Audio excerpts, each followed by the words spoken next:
As a civilization-level war was about to erupt, Chun Meng quietly took in an entire pirate group, treating it as an appetizer before the storm. When the war machine of the Casa Civilization Federation began to operate, the Stellaris also quietly set off, carrying the ambition to swallow the fattest pieces of meat in the chaos. This was no longer a petty hunting game, but the prelude to a life-and-death decisive battle between civilizations. Please continue to follow Chun Meng into the next episode. Chun Meng asked, I remember that among the nearly 10,000 civilizations in the Casa Civilization Federation, there doesn't seem to be a goblin civilization, right? There used to be. The goblin's face looked a bit ugly. It spoke slowly in a hoarse voice. Before the Casa Civilization Federation was established, goblins were very famous. Otherwise, people wouldn't know that my race is called goblins. The history of goblins can be traced back to an era even older than the mechanical civilization. I come from a very ordinary civilized planet. That was a very long time ago. My planet faced an apocalypse, invaded by the Zerg civilization. The entire civilization was destroyed because of it. Countless of my kin died. I was the only goblin lucky enough to escape. After that, I wandered to the Casa Civilization Federation and formed my own pirate group. My goal is very clear. Sooner or later, I will destroy the Zerg civilization. We've made things clear to each other. So goodbye. I hope we'll have a chance to meet again in the future. Wait a minute. Chun Meng suddenly thought of something, his eyes narrowing slightly. It's been a very long time since you've seen another goblin, hasn't it? A very long time. The goblin shook its head, its voice dropping. The remaining records of the goblin civilization are very few, as if someone deliberately erased them. But I've always been searching. There was a time when the goblin civilization was also a level 3 civilization, but it later disintegrated for some reason. The planet I used to live on was just a small branch of the goblin civilization. Right now, in the Casa Civilization Federation, there isn't a single goblin left. Goblins have gone extinct. So I have to survive and try to find a female goblin to pass on the legacy of the goblin civilization and keep it alive. Hearing this, Chun Meng nodded, then tilted his head to look at Xiao AI. Right after that, Daba and Mengda led over 100 goblins, jumping down from the planetary ship in unison. By now, Daba already possessed the majestic aura of a king. He put on a stern face and walked briskly up to the goblin. You guys are. The leader of the Philia pirate group, that green-skinned goblin, had his pupils shrink sharply. As if seeing a ghost, his face was filled with unbelievable shock. You guys are all goblins. You foolish goblin. Daba said coldly, enunciating every word. Call me Daba. The king of goblins, me. Daba, the newly appointed king of goblins. Under the guidance of this great human prophet, the goblin civilization is stepping towards revival. The ones behind me are all my kin. Are you willing to return to the goblin tribe, join my ranks, and revive the goblin civilization with me? Daba. Holy shit. You're Daba. Holy shit. You're really Daba? The leader of the Philia pirate group jumped up trembling, his voice cracking. It's me, Fuliu Fulu. Fuliu Fulu. Daba, who had been crossing his arms and lifting his chin in disdain, froze upon hearing this familiar name. He stared at the goblin in front of him as old memories flooded back. His eyes turned red, and he lunged forward. You're really Fuliu Fulu? It's me. It's really me. Fuliu Fulu completely lost his pirate leader demeanor, crying and farting continuously, even doing it loudly on purpose. Look, my farts still go Fuliu like this. A middle-aged man who had just stepped out of an off-road vehicle stood behind them, his mind completely blank as he watched this scene. He reflexively muttered, Boss, didn't you say your name was God of Slaughter? It really is you, Fuliu Fulu. Daba couldn't maintain his kingly image anymore either. The two goblins hugged each other, crying a river. I thought you were dead, Daba. When I left, the planet had turned into a dead star. I searched for a whole year and couldn't find any surviving kin. I thought you were dead too. When Lord Mang called me down, he only said there was a goblin pirate leader. I never expected it to be you. Back then, you always followed me playing house. I didn't expect you to actually become a pirate now. Did you forget? Back then, we didn't just play house. We also robbed black market merchants. You played the merchant, and I'd kick you a few times. I played the role so long I got used to it. Guess you could say I started in the business young. So how did you end up in the Casa Civilization Federation? It's a long story. How about I take you to see my city first? Your city? Yeah. An exclusive city belonging to our goblin civilization. Daba tilted his head to look at Chen Meng, his eyes carrying a hint of pleading. He clearly didn't want to lose face in front of his old friend. Of course you can. Chen Meng spread his arms and smiled. Welcome to visit the Goblin City. Right after that, Daba grabbed Fulu's hand and ran straight toward the Stellaris, leaving the subordinates behind staring at each other in bewilderment. Boss. Looks like he got lured away. So, are we really about to be unemployed? Must be nice. On the Stellaris, in breeding carriage number 15, Uncle Lee sat by the window watching this scene, grinning from ear to ear. The feeling of watching others lose their jobs was truly satisfying. 10 minutes later, the middle-aged man from earlier carefully asked Chen Meng, our boss. Is he coming back? Of course. Chen Meng smiled faintly. I won't hold him captive. As long as he wants to, he can come back anytime. That's good then. The middle-aged man breathed a sigh of relief. The employment pressure nowadays was so huge. If they really became unemployed, they wouldn't know where to go. In this line of work, changing careers is extremely difficult. Right at this moment. IRI. He saw their boss's head pop out from the window of the Stellaris, looking down and shouting loudly. I'm washing my hands of this business. The Philia pirate group is disbanded from here on out. You guys can disperse. Find a decent job in the future and live a proper life. I found my home. As soon as he finished speaking, the middle-aged man staggered, his body going limp as he collapsed to the ground. He threw his head back and let out a gut-wrenching wail. You can't just leave like this. If you leave, how are we supposed to live? We followed you all this time. Without you, we don't know what to do anymore. If you want to stay, just take us with you. In the old days, when a woman got married, she brought her maids along. You can just treat us like your maids. The subordinates behind him also knelt down in unison, their eyes red as they looked at their boss, clearly unable to accept being abandoned like this. If you didn't know the context, you'd think this was a pirate version of a family separation drama. Fulu stood at the window looking down, his heart wavering. Over the years, he had no friends or family, always treating his subordinates as his own. To say he couldn't bear to part with them was the truth. But thinking about reviving the goblin civilization with Daba was more important. His people were here. This was his true home. Thinking of this, he hesitated slightly and turned to look at Daba. Daba, does Boss Mang allow pirates to join the Star Cruiser? Let me ask. The news quickly reached Chen Mang's ears through Xiao AI. Of course they can. Chen Mang smiled faintly and said, Welcome aboard the Star Cruiser. Then he leaned close to Xiao AI's ear and whispered, Fulu has experience. Ask him if there's any juicy prey around lately. The Great War is about to begin. The Casa Civilization Federation definitely won't have time to worry about internal affairs. Before we leave, let's find some fat targets to bite into. The kind of prey he couldn't chew before, but we can easily devour now. After saying that, Chen Meng looked at the scene before him with satisfaction. The only problem was that the best way to take this high-level goblin train away was to put it into the level 200 spatial gate. To do that, he needed to park this train on a nearby planet and then stuff the entire planet into the train. He couldn't just stuff this train directly into the aqua blue star. For example, first release a mineral planet, park the train on it, and then suck the whole planet back in. It's just that, if this scene was noticed, it would be a bit too conspicuous. Since it's already this bizarre, he might as well just take the Xuanwu star with him. The Xuanwu star belonged to him. The civilization brand could be taken whenever he wanted. Once the war officially broke out, no one would have the free time to pay attention to the internal affairs of the Casa Civilization Federation. At that time, he could devour the juicy prey inside first, and then leisurely go out to pick up scraps at the edge of the battlefield. The Casa Civilization Federation was composed of nearly 10,000 Level 1 civilizations, over 200 Level 2 civilizations, along with the Level 3 Casa Civilization. Its territory spanned approximately 10,000 light-years, occupying an extremely vast area.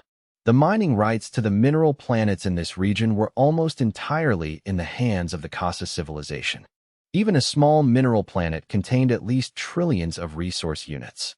With the Casa civilization's legacy spanning so many years, just thinking about how much total resources they had accumulated was terrifying. It was true that there were quite a few parasites within the Casa civilization. But for parasites to exist, the prerequisite was that the granary had to be full. If the granary wasn't bulging, the parasites wouldn't be able to survive. This incident happened too suddenly. Let alone the Zerg civilization, even the Casa civilization didn't have time to react. Even so, the highest leadership quickly made a decision: fight. They couldn't just sit back and watch the Western Military District get completely wiped out. That was too dangerous for the Casa civilization. Once they couldn't be recalled, there was only one path left: fight. In decisive battles between high-level civilizations like this, small-scale probing didn't exist. Once the war started, it was practically an all-out decisive battle, lasting until one civilization was completely annihilated. When the order was confirmed, the giant machine of the Casa civilization, which had been dormant for so long, slowly began to operate. All subordinate civilizations entered a Level 1 combat state. Resources were tallied and mobilized, and the military began to expand its recruitment. The government forces of the Level 2 and Level 1 civilizations were forcibly conscripted, and civilians volunteered to join the war. Production lines worked overtime day and night, churning out strategic materials like flowing water. Amidst this backdrop, Chen Meng set off. In the vast universe, the star cruiser glided silently through the darkness, countless stars dotting the black canvas in the distance. Behind it, over 30 high-level trains followed closely, all belonging to the Philia pirate group. Since it was called a group, naturally, there wasn't just one ship. Among them, the one with the highest level was Fuliu Fulu's train. Its AK light energy main cannon had reached level 100, and its energy defense shield had even reached level 40. This setup was practically worthless against the Star Cruiser, but in the grand scheme of the universe, this was already an extremely powerful pirate faction. The Philia pirate group ranked 23rd on the Federation's most wanted list. Their strength was evident. The bounty, 97.8 billion units of iron ore. A bit low. Chen Meng sat in his chair, looking at the bounty information displayed on his wristwatch. Then he tilted his head to look at Fuliu Fulu sitting next to him.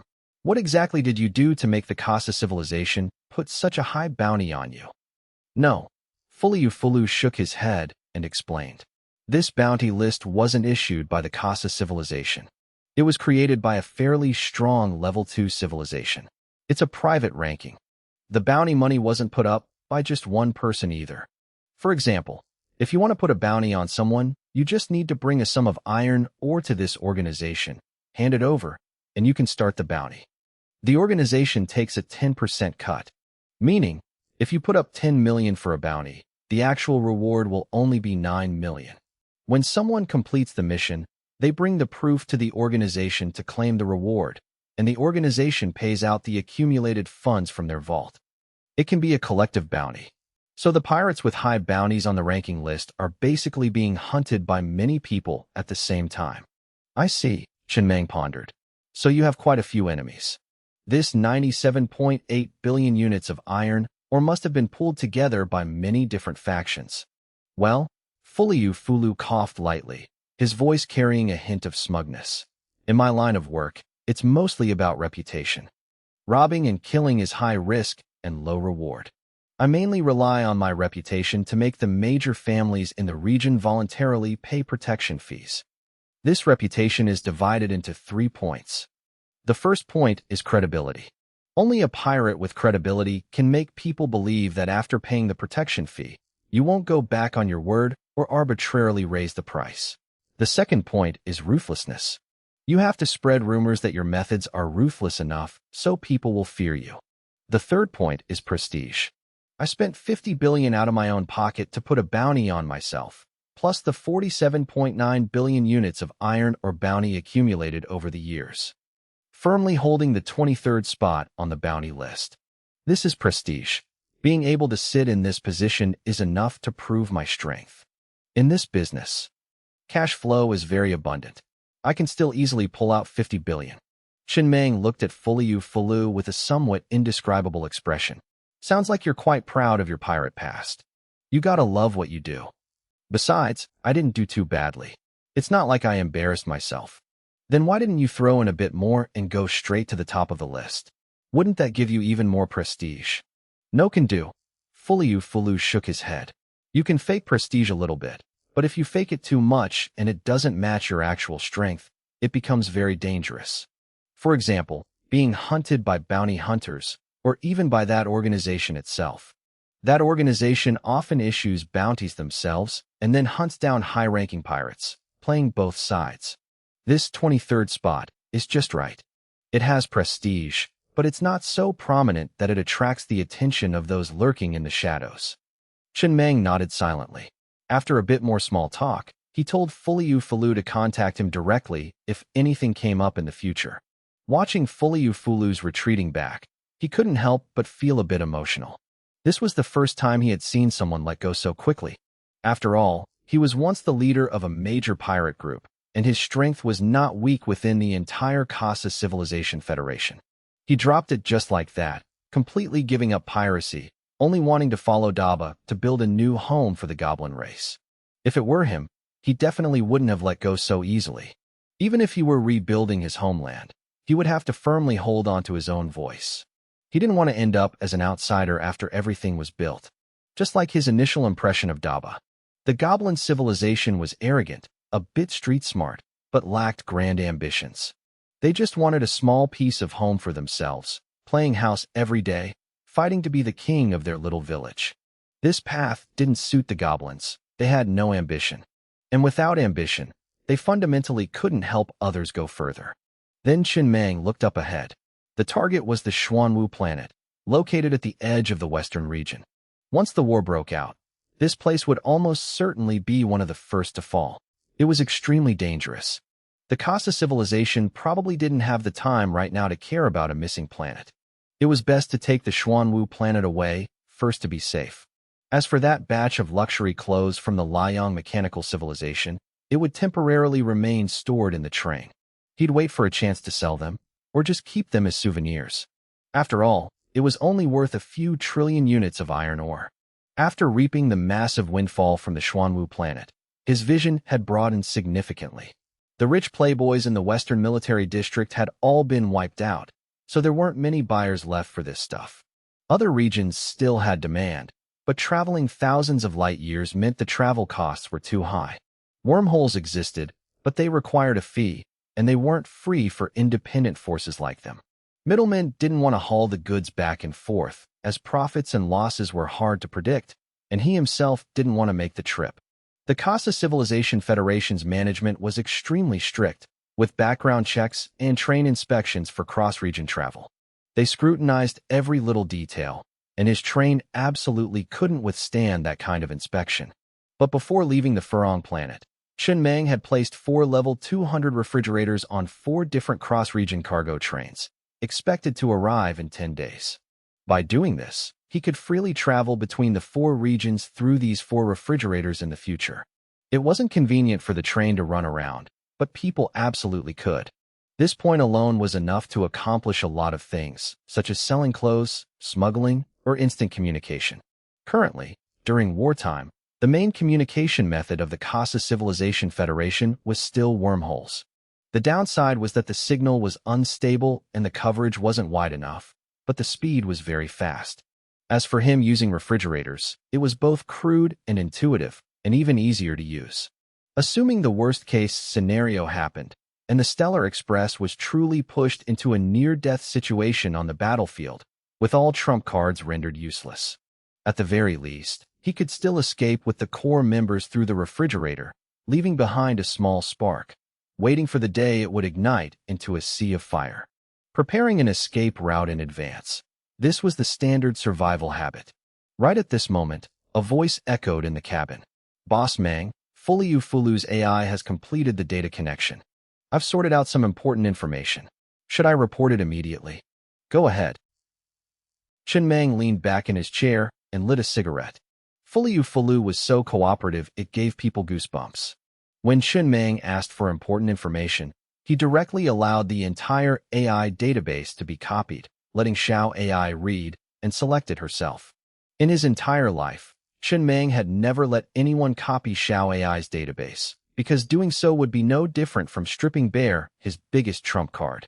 The AI was the one that understood the train best, even more than the train captain, because a human couldn't monitor every single component in real time. The first piece of information. Fuliu had once discovered a habitable planet belonging to the mechanical civilization in the ruins. Of course, that planet had strayed from its orbit and become an ownerless rogue planet, no longer suitable for long-term habitation. If this planet were sold to the Casa civilization, it could be exchanged for at least 30 trillion units of iron ore. The Casa civilization had publicly declared that any relics related to the mechanical civilization could be exchanged for resources. If a planet of the mechanical civilization was found, they would purchase it for a minimum of 30 trillion units of iron ore. After the mechanical civilization was defeated, almost no planets remained intact. On such an intact planet, a massive amount of items related to the mechanical civilization could be excavated, holding extremely high research value. This was something the Casa civilization treated as a treasure. But Fuliu chose to hide the information and planted a tracking device on the planet so he could find it again later. First, because he didn't trust the Casa civilization. He didn't believe they would actually pay out such a massive amount of resources. After all, silencing someone was always cheaper and faster than a fair trade. He didn't want to gamble on them playing fair to set an example. Second, he had the intention that if there was ever a chance to rebuild the Goblin civilization, this planet could become their new home. Not bad. Chen Meng nodded, his eyes narrowing slightly. This information is very important. Later, after I collect the Xuanwu star, I'll go take a look. What else? The second piece of information. A high-ranking leader of the Casa civilization had once, through a middleman, commissioned them to intercept and kill the family members of a competitor. Fuliu accidentally learned the identity of that person and kept all the evidence, just in case he needed it later. Chen Meng frowned and thought, which high-ranking leader? The commander-in-chief of the Central Military District of the Casa civilization. A rank higher than the commanders of the other 4 districts, considered the absolute core leadership. However, perhaps Boss Meng would be more interested in the victim of this incident. The current commander-in-chief of the Western Military District, Li Wei. Chen Meng leaned back in his chair, his fingers tapping a light rhythm on the armrest. This news genuinely piqued his interest. It seems this commander is completely in the dark. He definitely didn't know.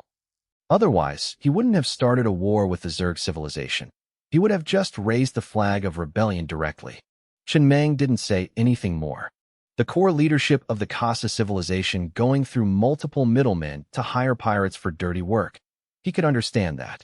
There were some things you absolutely couldn't use your own people or anyone directly tied to your interests to do. Pirates were the most suitable tools. But for Fuliu to be able to trace the identity of the mastermind, it only meant one thing. This middleman wasn't just incompetent. They were a complete amateur, so fake they couldn't even cover their tracks. Not long after, the Star Cruiser approached the Xuanwu Star. At this time, there were still quite a few merchant trains passing by, making the area quite bustling. After all, this was a planet within a star system and a tourist attraction. It was impossible for it to be deserted. It's just that there were no Casa civilization garrison troops. The entire main garrison force had been led away by Li Wei to participate in the attack on the Zerg civilization's territory. Only a basic order maintenance force remained on the ground. Once I take it, I really have to run. Chen Meng looked at the bustling scene outside, sighed softly, and stood up to walk toward the refrigerator nearby. He couldn't just leave the Xuanwu Star behind. War was about to break out, and this place would become extremely dangerous. He only hoped the Casa civilization wouldn't notice the small commotion here. You guys should worry more about your commander. He's about to strike right at the doorstep of the Zerg civilization. A few seconds later, Chen Meng appeared in the Heavenly Secret Pavilion. The pavilion master of the Heavenly Secret Pavilion and the 7 sect leaders of the other factions had received the information beforehand and were waiting here. Chen Meng swept his gaze over them, his voice calm. Everyone, Xiao AI has already had someone inform you of the details. The decisive battle between the Zerg civilization and the Kasa civilization is about to begin. This place will quickly become a war zone. If you stay, the danger level is extremely high. Prepare to cancel the civilization brand. I will pull the Xuanwu star into the Star Cruiser. Understood. The pavilion master of the heavenly secret pavilion nodded solemnly. Wasn't this the very first reward? If it weren't for Chun Mang, they would only be able to stay here and rely on luck, hoping the Zerg civilization would conveniently spare them. What about the travelers of other races in Zhongzhou City? Should we drive them out? No time to drive them out. We have to act fast. Pack them all up and take them with us. We'll lock them up when the time comes and figure it out later. Understood. The next moment, within the Kasa Civilization Federation, on the star system map, the Xuanwu star, which had been marked with a civilization brand, suddenly lost its brand. It directly disappeared from the map, becoming a completely ordinary planet in the universe. It's just that no one noticed this. The star system map displayed a range of up to 100,000 light-years, containing countless mother planets of various civilizations. No one had the free time to stare at the affiliation of a level 1 civilization every single day. Immediately after, a terrifying suction force came from above the Xuanwu star. A black hole was gradually forming. All the trains nearby panicked, pushing their engine power to the maximum, fleeing for their lives. Damn it, a black hole. A black hole needs specific conditions to form. How could it just appear out of nowhere? This is absolute bullshit. It makes no sense at all. As the black hole truly appeared, the Xuanwu star had no power to resist, slowly being swallowed up bit by bit. This scene was witnessed by quite a few people. Until the Xuanwu star completely disappeared, the black hole also quickly dissipated. It came fast and left fast. It left no clear traces, nor did it cause any massive energy fluctuations. The only difference from before was that the Xuanwu star no longer existed. At this moment, many people also realized that this was definitely not a real black hole. If it were a black hole at such a close distance, let alone the suction force, the radiation alone would be enough to tear the trains apart. At the same time, the Star Cruiser, hiding in the distance, quickly returned to the Furong star to begin its next journey. From here on out, inside the Star Cruiser, besides Mineral Planet Number 1 and the Aqua Blue Star, there was now a third planet, the Xuanwu star. A bit of a pity. Chen Mang sat in his chair, watching the Xuanwu star slowly rotating in the newly opened spatial gate on the screen. A level 200 spatial gate could only hold a maximum of one planet. He had previously thought about placing the 3 planets close together to form a small star system, allowing frequent interaction. Only then would it have the semblance of an independent civilization. I'll just have to wait until later. Once I upgrade the spatial gate to level 500, maybe it can hold more planets. His upgrades had no limits. Maybe one day, he could truly stuff the entire universe into his train. Just thinking about it felt amazing. From a train captain, evolving into a civilization master, and then from a civilization master, into the master of the universe. The Star Cruiser quickly returned to the Furong star, preparing to pass through the wormhole here to enter the ruins of the mechanical civilization. The power distribution in this region was roughly as follows. The furthest west was the Zerg civilization, and the furthest east was the Kasa Civilization Federation. In the middle were some scattered level 1 civilizations and many insignificant minor civilizations. To the north were the ruins of the mechanical civilization, tens of thousands of light-years away from the Furong star. The toll for this wormhole was not cheap at all. 60 billion units of iron ore. Chen Mang silently waved his hand, signaling Xiao AI to bring a bag of iron ore to the window and hand it to the mechanical arm extending from the wormhole station. This price was truly not low. 60 billion was equivalent to the market value of 2 Gmail travel companies. This was a round-trip price. There was no need to pay extra on the way back. Of course, whether one could actually make it back was another story. This price was indeed not something just anyone dared to spend. It's just that Chen Mang glanced around and saw quite a few trains with thousands of carriages and couldn't help but sigh. These people are really reckless. The wormhole toll was calculated per train. One round trip was 60 billion. Thus, a situation arose where multiple trains merged into one, pooling their money to go together. On the way back, they would separate, each returning to their own train. This even gave birth to a new profession called carriage driver, meaning the leader of a merged train convoy. Naturally, this was also full of risks. If they arrived and the carriage driver ran off, the rest of the people wouldn't have proof of payment. If they wanted to return, they would have to pay a massive makeup fee. Chen Meng didn't participate in merging trains. The process was both troublesome and cramped. A single carriage had to be stuffed full of people, mostly explorers without trains who paid the carriage driver to hitch a ride. Those people were basically gambling with their lives. Daring to brave the universe without even a train, that was the ultimate recklessness. Moreover, these merged convoys usually had a time limit. Basically, after a year, they had to return together. Lacking freedom, he chose to go alone. The price to pay was an extra 60 billion units of iron ore. In this world, freedom was often very expensive. Almost always, one had to pay a hefty price for it. After completing the payment and advancing through space for about a minute, Chen Meng saw the swirling wormhole ahead. The starlight inside was constantly distorted, like a young girl's diary, both dangerous and enchanting, making one unable to resist the urge to step in and explore. When the train entered the wormhole, the feeling wasn't much different from the wormholes he had experienced before. This wormhole was extremely short. After just 1 second, the train shot out the other end, almost instantaneously. Wormholes inherently had a very counterintuitive aspect. It wasn't that the further the distance crossed, the longer the time spent inside the wormhole. Rather, it was determined by many complex factors existing in a semi-random state. As soon as he left the wormhole, Chen Meng saw trains, one by one, heading toward the nearest planet under the guidance of reception ships. The Star Cruiser also had its own reception ship. A guide train ran ahead, simultaneously transmitting a stream of information from afar, roughly introducing the situation in this area. The Star Cruiser's speed was very slow. The reception ship ahead seemed to understand this and patiently decelerated, because running too fast could easily cause the trains behind to dislocate their joints. That's right.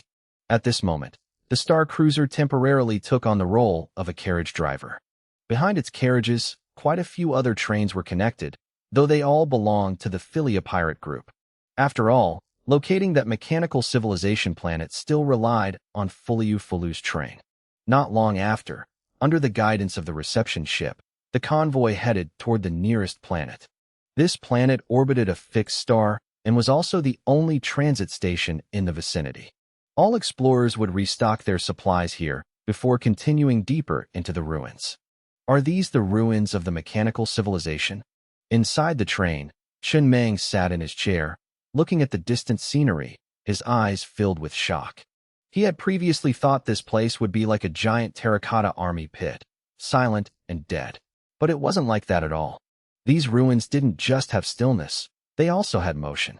In the distance, countless pieces of space junk floated in the void, all remnants of shattered trains. According to the information from the reception ship, in this entire area spanning tens of thousands of light years, many places contained massive amounts of similar space junk. Besides that, one could see a small black hole with the naked eye. It was a black hole formed from the frantic bombardments during the Great War back then. Such black holes were not rare in these battlefield ruins. Some had dissipated over time, while others still existed to this day. Occasionally, a pillar of light would flash into view. That wasn't a comet, but a light energy attack. That's right. Even though the mechanical civilization had been destroyed long ago, the traces of its war hadn't completely vanished. Back then, who knows how many shots from light energy main cannons were fired. Not all of them hit their targets.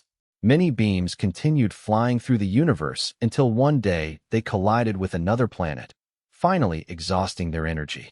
Tens of thousands of light years might not sound huge, but if you fired an AK light energy main cannon from one end to the other, under ideal conditions without hitting any objects, it would still take tens of thousands of years to reach its destination. The mechanical civilization was destroyed less than 1,000 years ago, so there were still countless stray attacks roaming these ruins. If you were unlucky enough to get hit head-on, you could only accept your fate and remember not to gamble with your life in your next life.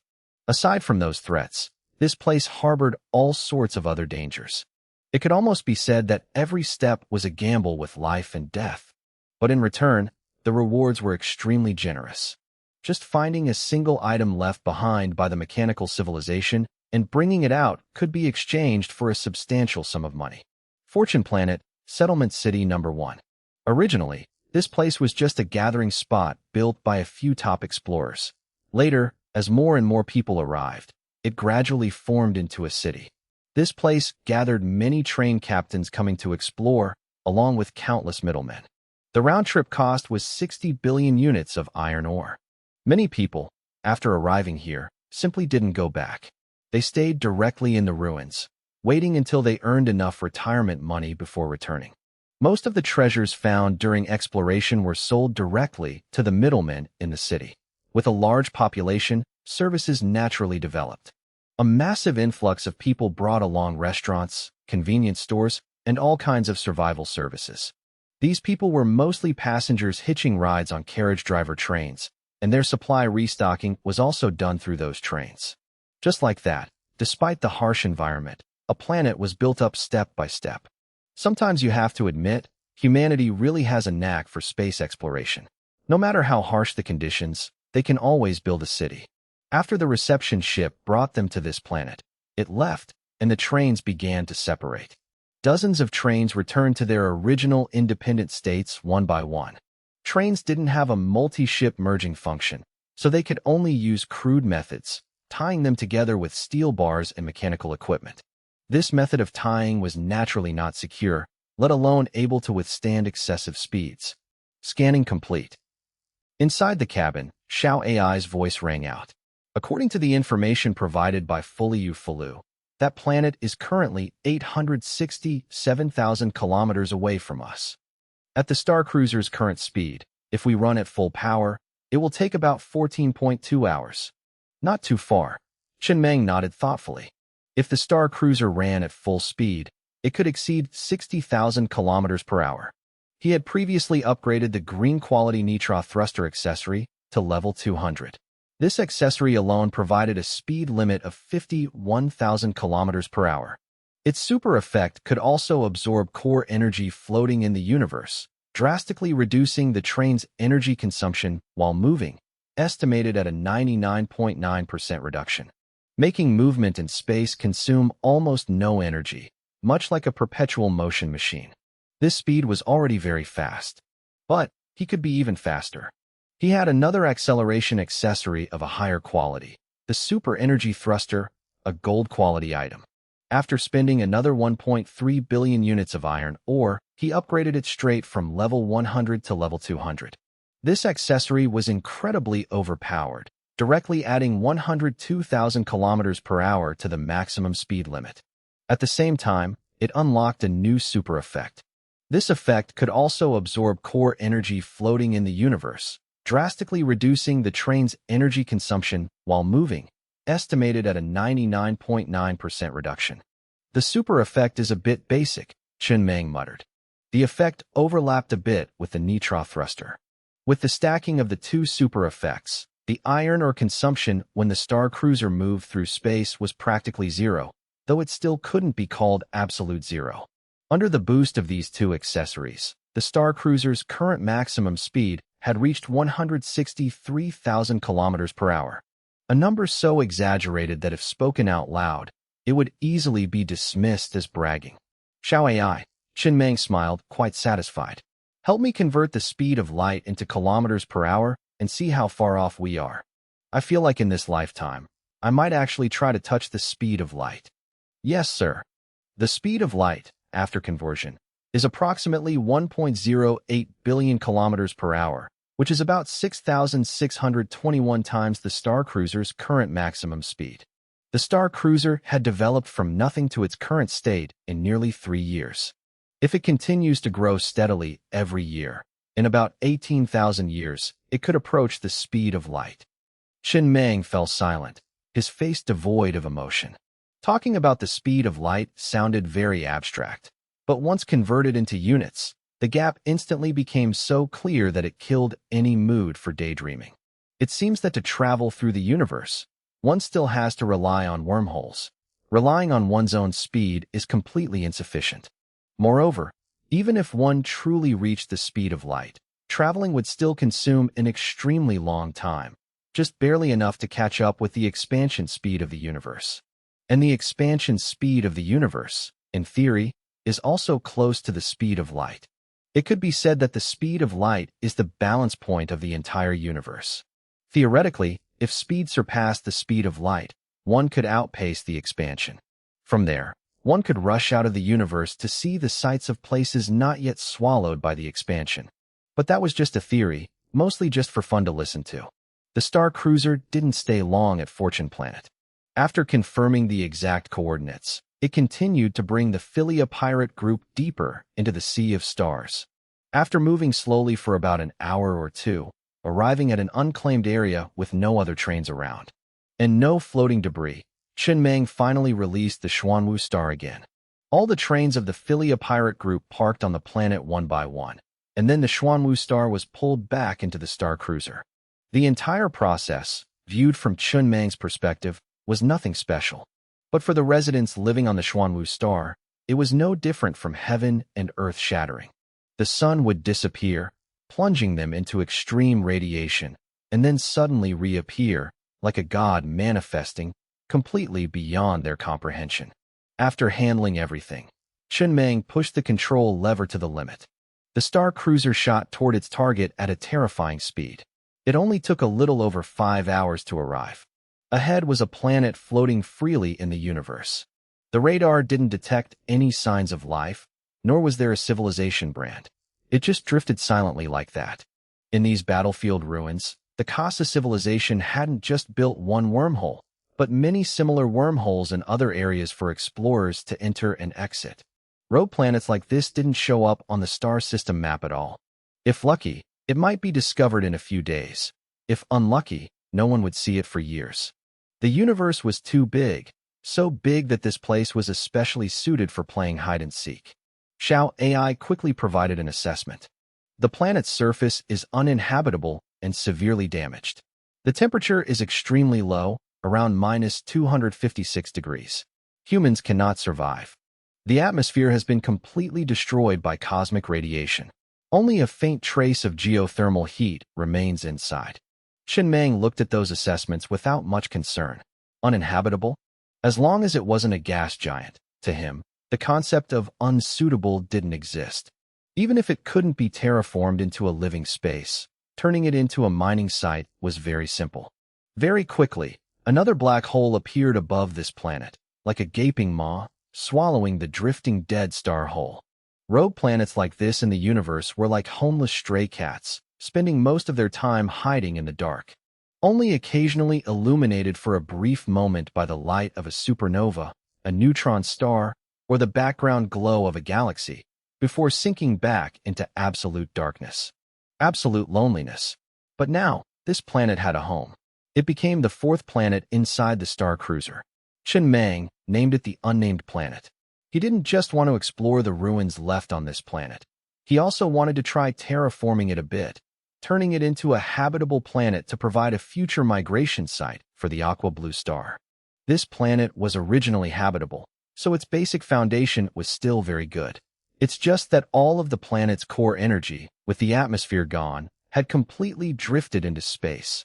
A form of existence that even star behemoths were too lazy to swallow, so lonely that no one bothered to check on it. Terraforming it into a habitable planet would take time. It wasn't as simple as just throwing a fixed star in. But if it was just modifying it enough for exploration, that would be very fast. If rushed, it would only take a day before an army of robots could be sent out for a full-scale survey. In space, Chen Meng watched Xiao Lu flying excitedly outside the window in the vast sea of stars, a hint of a smile appearing at the corner of his eyes. Although Xiao Lu hadn't officially matured yet, it already had the rudimentary form of a star behemoth. In space, it was like a fish in water, so free it made one jealous. He was really looking forward to the moment the train's armor was upgraded to level 180, when Xiao Lu officially matured. In its combat state, its body width could reach 1/10 of a light year. At that time, the Star Cruiser would be nothing more than a speck of dust before it. Just thinking about that scene felt a bit unbalanced. The universe was truly massive, so massive it could nurture countless civilizations and countless bizarre entities. Chen Meng liked the universe, and he especially liked exploring these unknowns. The prerequisite was that he had to be in a safe enough environment to explore. This feeling was like how many people enjoy sitting in an armored vehicle, driving into the African savanna to watch cheetahs as fast as lightning or a pod of crocodiles sunbathing by the river. But definitely, not many would enjoy riding a bicycle in there to get a close-up view of a cheetah's thrilling hunting posture. The difference lay in whether it was safe enough. The next thing to do was wait. Wait for a day, then go see what traces of the mechanical civilization were left on this unnamed planet. A day later, the planet's temperature had recovered. A large number of robots, under Xiao AI's control, descended onto the planet's surface. By now, the surface was heavily cratered, with not many traces of human survival visible. But right at this moment, wait. Lock onto this perspective. Chen Meng sat in front of the control panel, looking at the feeds from dozens of robot perspectives on the screen. He froze slightly and pointed at one frame. When that frame was enlarged to fill the screen, a mechanized factory clearly appeared. Under the conditions of a vanished atmosphere, this structure built of steel and reinforced concrete still stood tall. Surrounding it were countless meteorite craters, scars from meteorite impacts during its many years of drifting. This factory was incredibly lucky, having avoided all fatal collisions. Although extreme low temperatures and thermal expansion had caused many cracks in its structure, overall, it was preserved almost perfectly. This factory looks really familiar. This factory was the hardest encounter map he had ever faced on the Aqua Blue Star. In that map, he had received the reward left behind by the princess of the mechanical civilization. This factory was the final stage, with over 30 quests. He remembered it very clearly. Although there were slight differences, the factory in the secret realm looked a bit more intact. Overall, it was almost identical. This was the prototype of the factory in that encounter map. How bizarre, Chen Meng muttered, his eyes a bit unfocused. Encounter maps always gave a feeling of being half real, half fake. Even knowing those things were created, when the exact same architecture appeared in real life, a sense of bewilderment was almost unavoidable. It was like a building from a game suddenly popping up in real life, making the brain temporarily unable to process it. Go in and take a look. After a moment, he lit a cigarette, leaned back in his chair, and spoke softly to the screen. Let's see if the inside is the same as the factory in the encounter map. Actually, at this point, he no longer expected to dig up any technological relics. This was clearly once a civilian planet. High-level technology couldn't exist here. But right then, Captain, another robot squad has discovered a very strange city. Or rather, what might be a city. That city is enveloped by a massive, cube-shaped thick cloud layer. The surrounding ground is scorched black, looking like a sugar cube dropped into coffee powder. That thick cloud layer is slowly flowing downward. The radar cannot scan inside. It is suspected that signs of life activity exist. Inside the Star Cruiser, Chen Meng sat quietly in his chair, looking at the image on the screen. On the planet's surface, countless meteorite craters could be seen, even around that city. But the thick cloud layer covering the outside seemed incredibly sturdy, showing no signs of damage whatsoever. Regarding the size of this city, Chen Meng narrowed his eyes, staying silent for a moment before speaking. Go measure the dimensions of Neon City, then compare it with this city. Understood. He had a vague suspicion in his heart. This unnamed city was very likely Neon City. After all, Neon City had always existed. He just never knew where it was located. The only way to enter had always been through a Neon City admission ticket. If this place really was Neon City, then that would be truly interesting. This didn't just mean he truly owned this city. That wasn't even important anymore. But the key lay in the fact that he only needed a Neon City admission ticket, and he could instantly teleport from the Aqua Blue Star, tens of thousands of light years away, straight to this place. In just the blink of an eye, crossing tens of thousands of light years. And the resources consumed to craft a Neon City admission ticket were extremely meager. To put it bluntly, it was so cheap it made people feel a bit unbelievable. Up until now, In his understanding, if one wanted to cross tens of thousands of light years to reach a certain area, there were only two ways. One was a wormhole, and two was a refrigerator. The first method required consuming a massive amount of resources to build. Even though the racial talent of the Zerg civilization was creating spatial wormholes at a much lower cost compared to other civilizations. But even so, that number was absolutely not small. The second method was much cheaper. Generally speaking, let alone crossing tens of thousands of light years, even hundreds of thousands of light years wouldn't be a problem. But the flaw was very obvious. You had to send someone to carry the refrigerator ahead, or deliver the refrigerator to that location first. Only then could you use this method to reach the destination. You couldn't just directly place a refrigerator at the target destination out of thin air. In other words, if you wanted to travel fast, you still had to do the legwork first. But now, he knew of a third way, the Neon City admission ticket. Extremely low consumption, and it could even be mass-produced. If this really was Neon City, then this meant the mechanical civilization back then had researched a rapid teleportation accessory with a terrifyingly low cost. And its role on the battlefield absolutely could not be underestimated. If civilian accessories were already like this, then high-end military accessories could only be even more formidable. With such means in their hands, how on earth was the mechanical civilization destroyed by the Zerg civilization? No matter how he thought about it, it didn't make sense. He was getting more and more curious. The deeper he dug, the more he realized the mechanical civilization was far stronger than he initially imagined. It was absolutely not the kind of weak civilization that could be easily crushed. To put it plainly, losing like this definitely meant there was a hidden story. Very quickly, Xiao AI's voice rang out in the cabin. "Captain, measurements are complete. The length and width of the two cities almost perfectly match. There is a 70% probability that they are the same city. However, we are still unsure what those thick cloud layers are.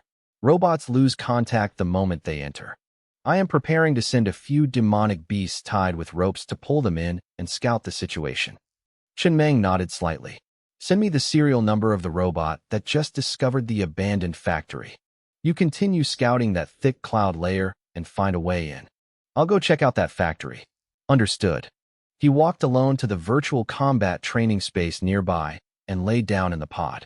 After entering the robot's serial number, the image before his eyes instantly shifted, directly becoming the real-time perspective of that robot. It felt exactly as if his consciousness had transcended his body and possessed the robot.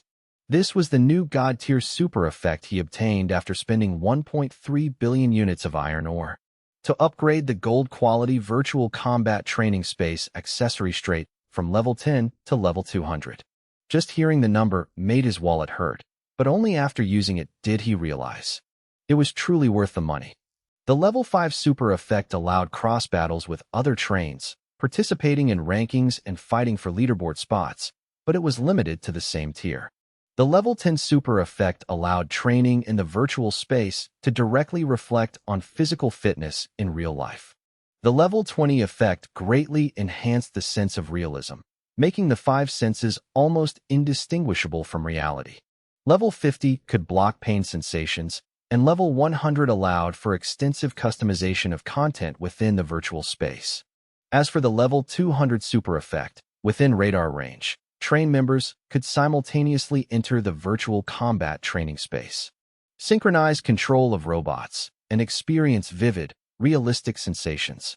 The effects from level 20 to 100 were generally quite ordinary, but this god-tier effect at level 200 allowed him to control robots with an extremely high level of immersion. Previously, he could also control robots through Xiao AI or preset commands, but the flexibility was completely incomparable. On the flip side, the old method was safer. If a robot died, it didn't affect him at all. This was a god-tier effect that didn't directly increase combat power, but was incredibly useful in many situations. From a certain perspective, he could absolutely have tens of thousands of clones, with each robot acting as his avatar. It's just a pity that the human brain didn't have enough processing power. If he could truly control tens of thousands of robots simultaneously, turning into a Zerg brood mother, that would be a bit too unimaginable. Perhaps only when the human brain was unlocked to its absolute limit could it be done. As for now, forget it. Don't even dream about it. Chen Meng lay in the virtual combat training space, controlling the robot to begin exploring the desolate plaza before him. The familiar factory gate, the familiar guardhouse out front. The structure was almost identical to the factory he had encountered in the encounter map. Looking at this scene, he only had one very clear feeling. This place was absolutely not simple. This gave him the feeling of conversing with Tua from hundreds of years ago. A very strange, yet very interesting feeling. Chen Meng controlled the robot to step into the factory, exploring every nook and cranny one by one. He still remembered very clearly what had happened in that encounter map back then. After it ended, Zhang Yiren even adapted the content of this map into a script, and not long ago. It was shot into a movie and premiered as a paid release on the Aqua Blue Star. The reception was quite good. He had already watched that movie. Overall, it was watchable, not to the point where he had to drop it halfway. The old man had never reported this matter to him. This was also the first paid movie premiered on the Star Cruiser, carrying no small commemorative significance. This also meant that many entertainment activities previously monopolized by the Star Cruiser were now gradually being handed over to the people below to operate themselves. Entertainment activities that allowed the people to entertain themselves were the truly good entertainment activities. As for the movie's plot, it was a bit melodramatic. He even saw some cliché tropes like the factory director having an affair with some repairman's wife. But then again, even the citizens of a level 3 civilization found it hard to escape the 4 basic desires of human life: eating, playing, sex, and gambling. No matter how high the civilization, instincts remained intact. You couldn't hide them even if you tried. Just then, Chen Meng controlled the robot to walk into the factory director's office. His eyes landed on a chip plugged into the computer, and he couldn't help but feel surprised. When he was in the encounter map, the computer in this office didn't have any chip at all. This was the first obvious difference from the encounter map. He approached, picked up the chip, placed it on the desk, grabbed the mouse, and clicked. The next moment, the screen suddenly turned blue, and then a line of text appeared. This is the diary of Princess Tuatao of the mechanical civilization. I don't know who will read this diary. Maybe no one will care, or maybe it will be unearthed as a relic thousands of years from now. But I hope you will preserve it carefully. This is my final trace in this world. Thank you. The opening only had 3 lines of text. Short, direct, and straight to the point. Chen Meng exited the virtual combat training space, sat back in his chair, lit a cigarette, and looked at the robot's perspective feed on the screen with a hint of anticipation. At this point, the realistic immersion didn't matter anymore. It was time to enjoy the gossip. And when enjoying gossip, you absolutely must have a cigarette. You have to savor it slowly. After all, one of humanity's most ancient instincts is curiosity and voyeurism. Humans are born with a desire to peek. No one is an exception. Voyeurism here isn't just limited to perverts. It comes in many other forms. For example, secretly checking your goddess's social media feed every day, until one day you realize you've been blocked. You angrily unfriend her, only to discover that strangers can still see 10 photos, while you can't see a single one. Just thinking about it makes you feel. Among humanity's countless voyeuristic desires, secretly reading a diary is definitely an act that can trigger a massive dopamine rush. Especially a diary written right before someone is about to die, where at least 70% of it is the truth. That's right, just at least. Although it's hard to admit, humans are also creatures who inherently dislike being peeked at by others. In their diaries, very few dare to write the complete truth, even when on the verge of death. While pouring out their truest emotions, they will still subconsciously hide a certain part. It's been a very long time since I used a physical keyboard to type. This kind of product, which should have been eliminated by the times, is actually still widely used on an internal residential planet of the mechanical civilization. A civilization developing too fast will create such a gap. On the dozens of core planets of the mechanical civilization, keyboards and mice have already been placed in museums as antiques for tourists to view. But on many other planets, they are still used every day. The era is moving forward, but it has also unintentionally left many people behind. And it seems it has also left the mechanical civilization behind. Before embracing death, I decided to design this microcosm into the final encounter map crafted by my own hands. I hope that through the emotional conflicts in this factory, people can understand the living conditions of the lower-class figures in the mechanical civilization. My AI is completely unaware of the following content. This is the secret of the mechanical civilization and also its greatest shame. Before our destruction, the upper echelons erased all related information. I have recorded it, hoping that those who come after will know. By that time, the mechanical civilization will have long since perished. You might mock it, fail to understand it, or even feel that this couldn't possibly happen, but I still hope the history of the mechanical civilization can be passed down truthfully. I love my civilization, but I also hate it. There were clearly so many opportunities, yet we just watched them slip by. We were even willing to watch the entire civilization head toward destruction just to play mind games. This year is the 295th year since the mechanical civilization and the Zerg civilization went to war. Initially, the situation was a stalemate. But after the Zerg civilization reinforced their troops, our front lines quickly collapsed. We suffered continuous defeats, completely unable to hold them off. Like every other civilization, the mechanical civilization had many voices and factions internally. Many years ago, there were two major powers within the mechanical civilization, the Design Institute and the military. These were the two greatest pillars of our civilization, and also the two factions allocated massive budgets by the government every year. The Design Institute was in charge of researching and developing all kinds of train accessories, from civilian to military use.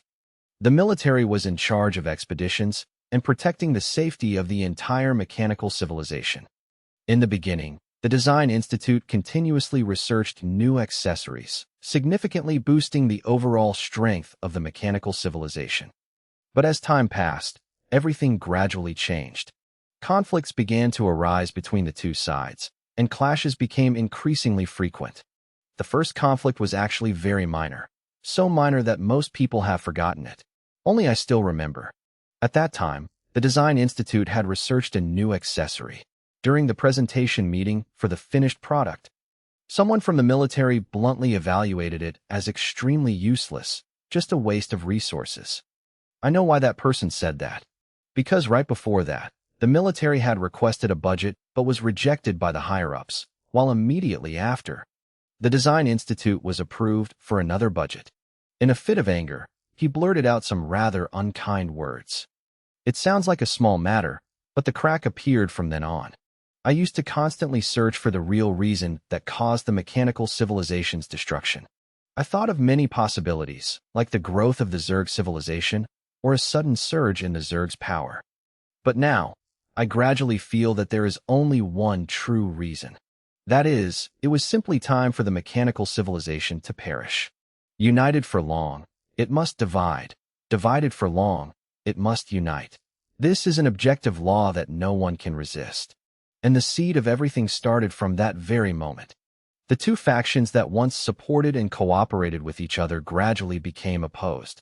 When the Design Institute wanted to test the effectiveness of an accessory, or needed an expedition to a certain planet to mine special resources or hunt star behemoths, they could no longer mobilize the military's personnel. Conversely, the military no longer received the new accessories researched and provided by the Design Institute. Both sides cut off each other's lifelines, yet always believed the fault lay with the other party. Therefore, the Design Institute began spending massive amounts of funds to build its own private army. And the military also spent considerable resources to establish an independent design team. The leaders stepped in to mediate countless times, but all failed. This resentment didn't come from a few specific individuals, but was an accumulation that spanned many years. When both factions believed the other was clearly relying on them to survive, yet still dared to be arrogant and ungrateful. Changing a few high-ranking leaders of the Design Institute or the military wouldn't solve anything. Just like that, this situation lasted for over 100 years, until the two factions completely split. At the worst point, the most elite design team of the entire mechanical civilization was actually in the hands of the military. That was the result of the military sparing no resources or funds to recruit talent, even nurturing them at all costs.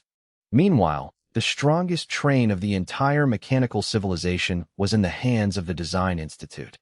The Design Institute had poured almost all of its research resources over many years into a single train, just to overpower the military. The entire situation became incredibly deformed. The military had the best design team, but with their military status, they couldn't get too many resources for research, nor did they have a suitable research environment. This most elite design team spent most of their time not doing actual research. They existed primarily to piss off the Design Institute. Conversely, the Design Institute had almost no combat missions, and that strongest train spent most of its time gathering dust. Its only purpose was for internal display. Both sides held the strongest assets of the mechanical civilization, yet neither could unleash their true value. Thinking back, it's just laughable. But after the laughter fades, only bitterness remains. After that, many other unbelievable conflicts occurred. Sometime after the war broke out, a military train was once surrounded by the Zerg on the outside. Although they luckily managed to break through the siege, all the resources on the train were depleted, and the hull was severely damaged. It was at risk of being destroyed at any moment, forcing them to seek the nearest supply point. After calling the mechanical civilization for help, 7 hours passed without them reaching a military resource supply point, leading to the mass death of tens of thousands of people on that train. Later investigations revealed that just a 2-hour journey from the crash site, there was a resource supply point belonging to the Design Institute. But from beginning to end, not a single person from the Design Institute mentioned this. Even worse, after the entire military train was wiped out, they secretly threw a party to celebrate their victory. Later, they declared that these supply points were built by the Design Institute using their own resources and were not meant to serve outsiders. From then on, the conflict between the two sides completely crossed the line, almost treating each other as mortal enemies. The irony is that the Design Institute didn't even have a frequent need to send trains out, yet they still spend a massive amount of resources every year to maintain these supply points, just because they might need to use them once or twice a year. This was an extreme waste of resources. Even though I belong to the Design Institute, I have to admit that even without the Zerg civilization, the mechanical civilization would have eventually driven itself to extinction sooner or later. As the war gradually drew to a close, the mechanical civilization's advantage continued to shrink. Finally, that group of people realized that if they kept playing these power games, things probably wouldn't end well. For the first time, the Design Institute chose to swallow their pride. They took the initiative to hand over the original blueprints of 2 accessories that had consumed an immense amount of resources over years of research: the Robot Research Center and the Armed Black Hole Robot. Through these 2 accessories, they could fend off large-scale attacks from the Zerg civilization with extremely low resource consumption. Unfortunately, the timing of this decision was much later than they thought. The Zerg civilization absolutely loved finding ways to drag the battlefield to populated planets. In the chaos of war, they would pick a habitable planet of the mechanical civilization, then send a massive number of Zerg monsters to land on the surface and engage in combat.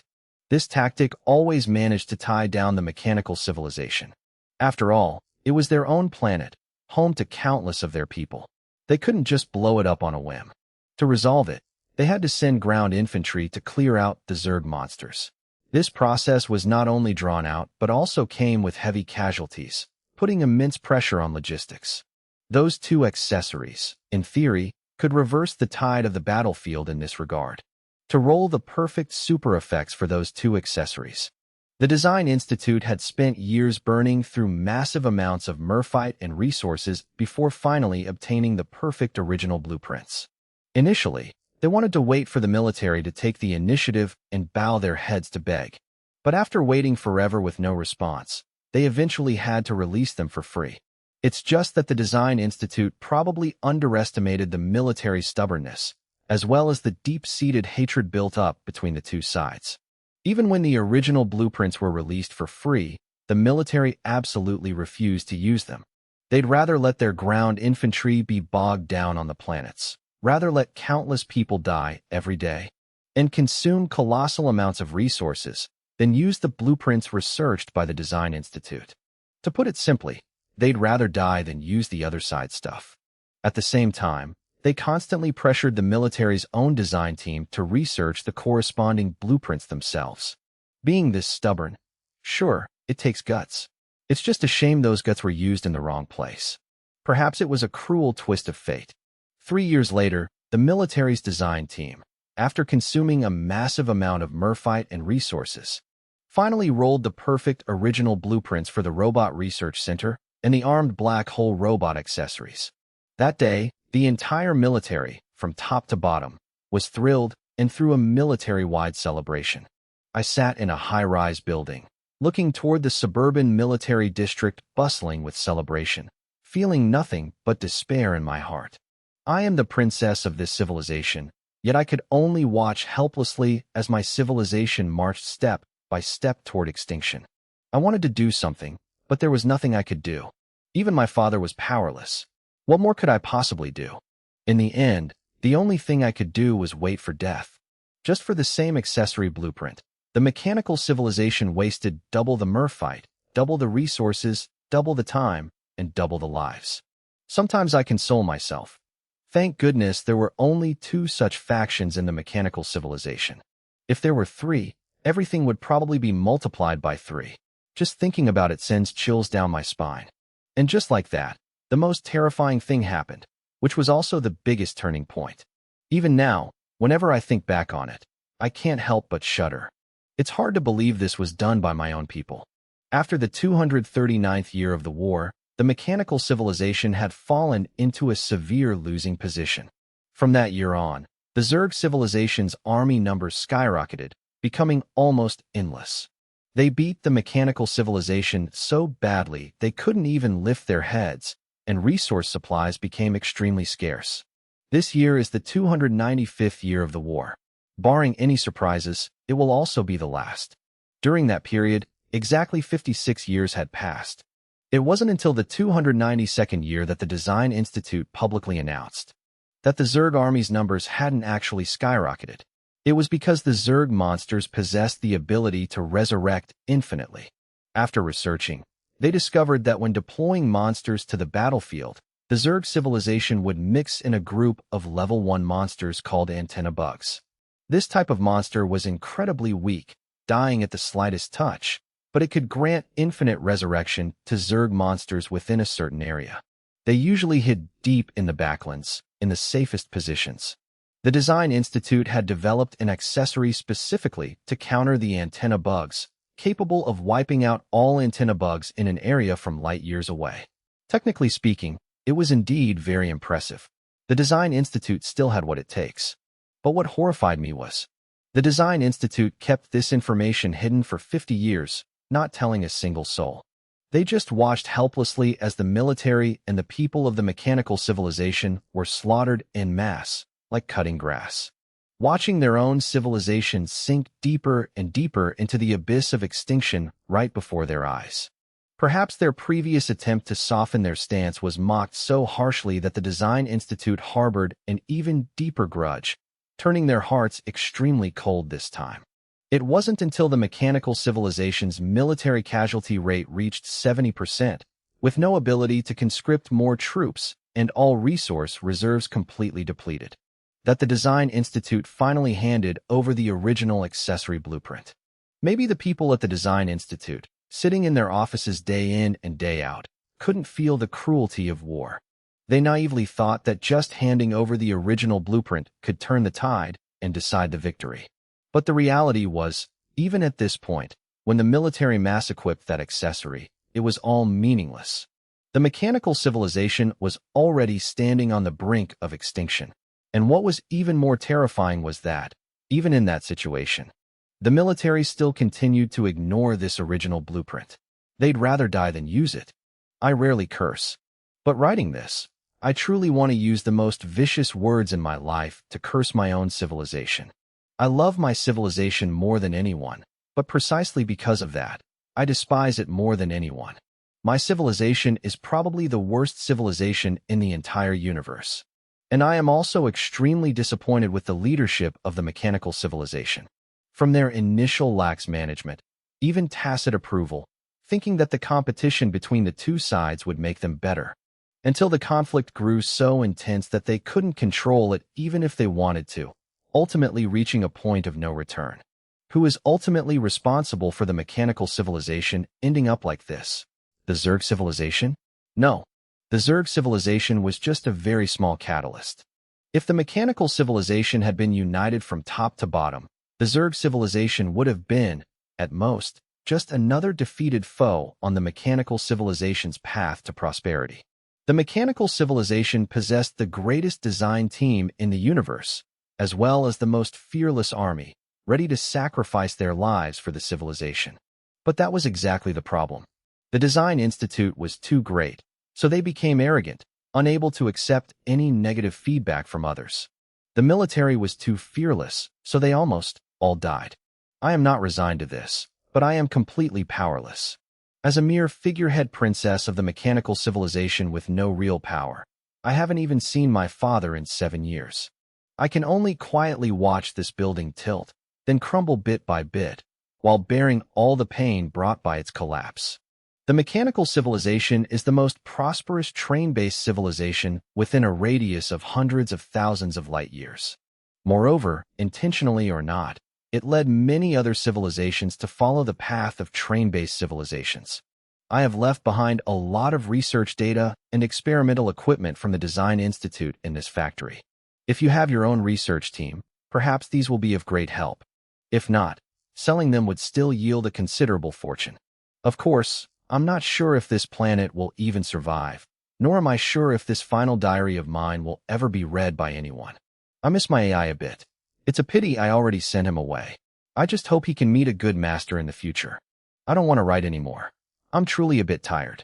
The physical keyboard is making my hands hurt a little. I specifically want to get my nails done. I never cared about these things before, but before I die, I wanted to experience the things other girls usually like. It feels not very aesthetically pleasing, and it's very inconvenient. It seems more like a formal symbol, representing that one doesn't need to do manual labor or work. I don't like this kind of showing off. Oh, I almost forgot to mention. The reason I haven't seen my father in 7 years is that in these last 7 years, I truly couldn't take it anymore, so I chose to rebel. But I have to admit, although my father isn't good at management, his methods for suppressing rebellion are incredibly masterful. I had barely started acting when I realized the people around me, including my teacher, had been assassinated without me even noticing. Very impressive. Because of this, the hibernation plan I carried out in my final years didn't have enough resources, nor could I continue distributing more resources down below. Thinking about it carefully, I myself am no different from a parasite. While frontline resources were stretched to the absolute limit, I was scattering resources to all the planets affected by the Zerg across the universe, hoping to save even just one planet. Including me, everyone in the mechanical civilization is a beast. For such a civilization, extinction is the will of heaven. Princess of the mechanical civilization, Tuatha. Inside the Xinghong, Chun Meng sat in his chair, quietly scrolling through every line of the diary. The content was very long, with a massive amount of information. Thanks to it, he finally understood exactly how the mechanical civilization had perished.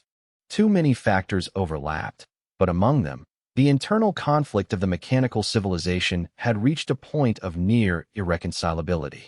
Normally, when facing external pressure, most civilizations would temporarily set aside internal conflicts and unite to point their spears outward. But like the mechanical civilization, being on the verge of extinction and still unable to reconcile internally, that was truly rare. By now, several crushed cigarettes lay in the ashtray on the table.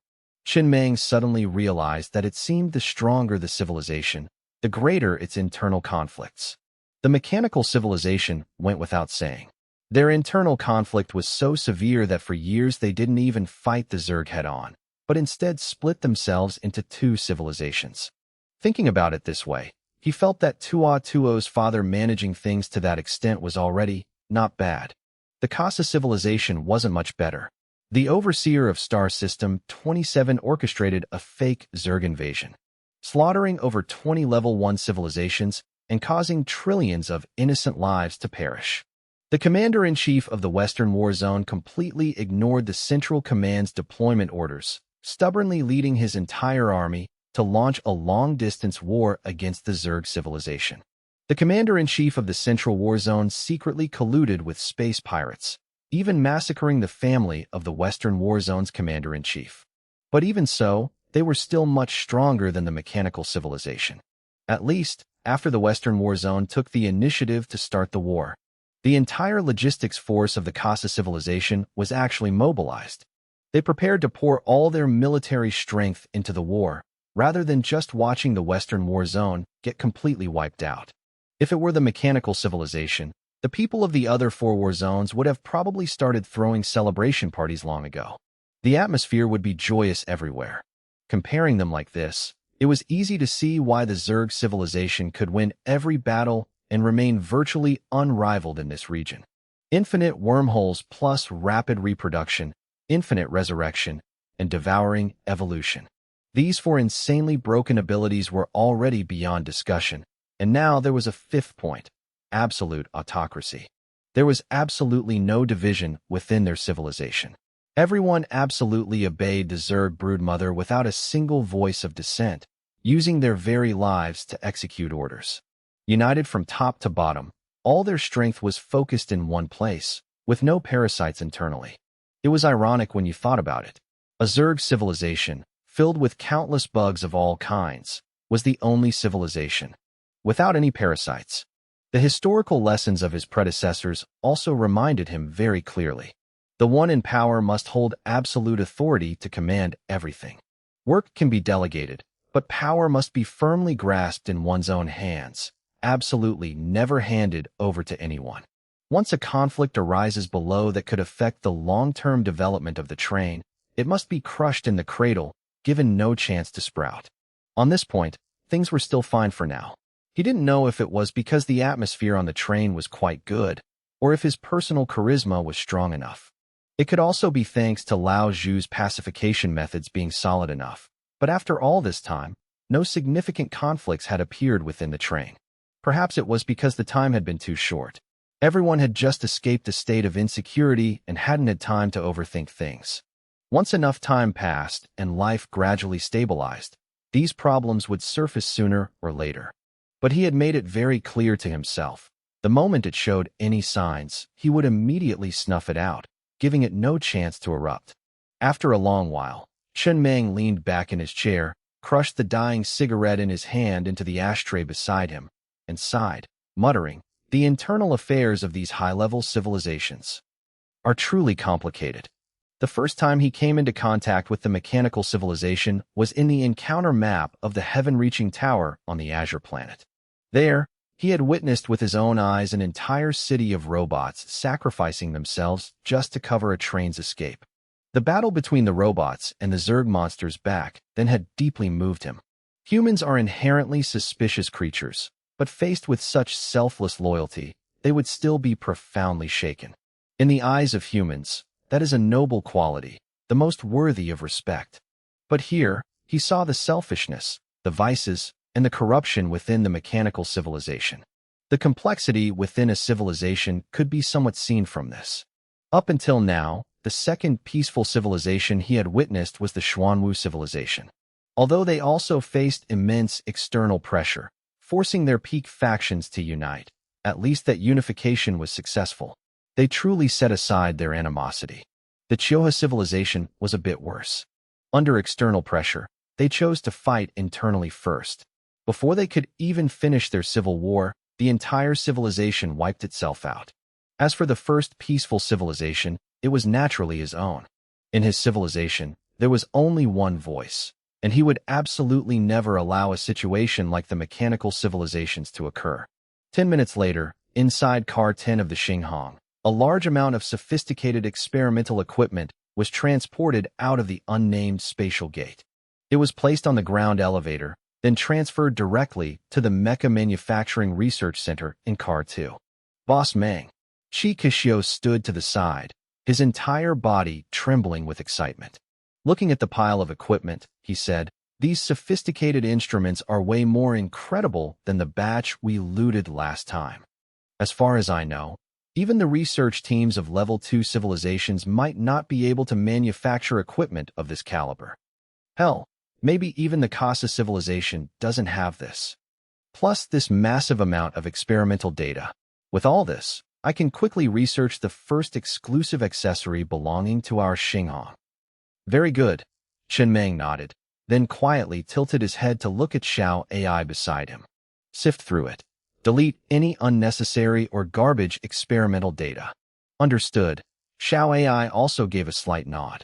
He had read Tua Tuo's diary entry in its entirety just now, feeling both perplexed and somewhat shocked.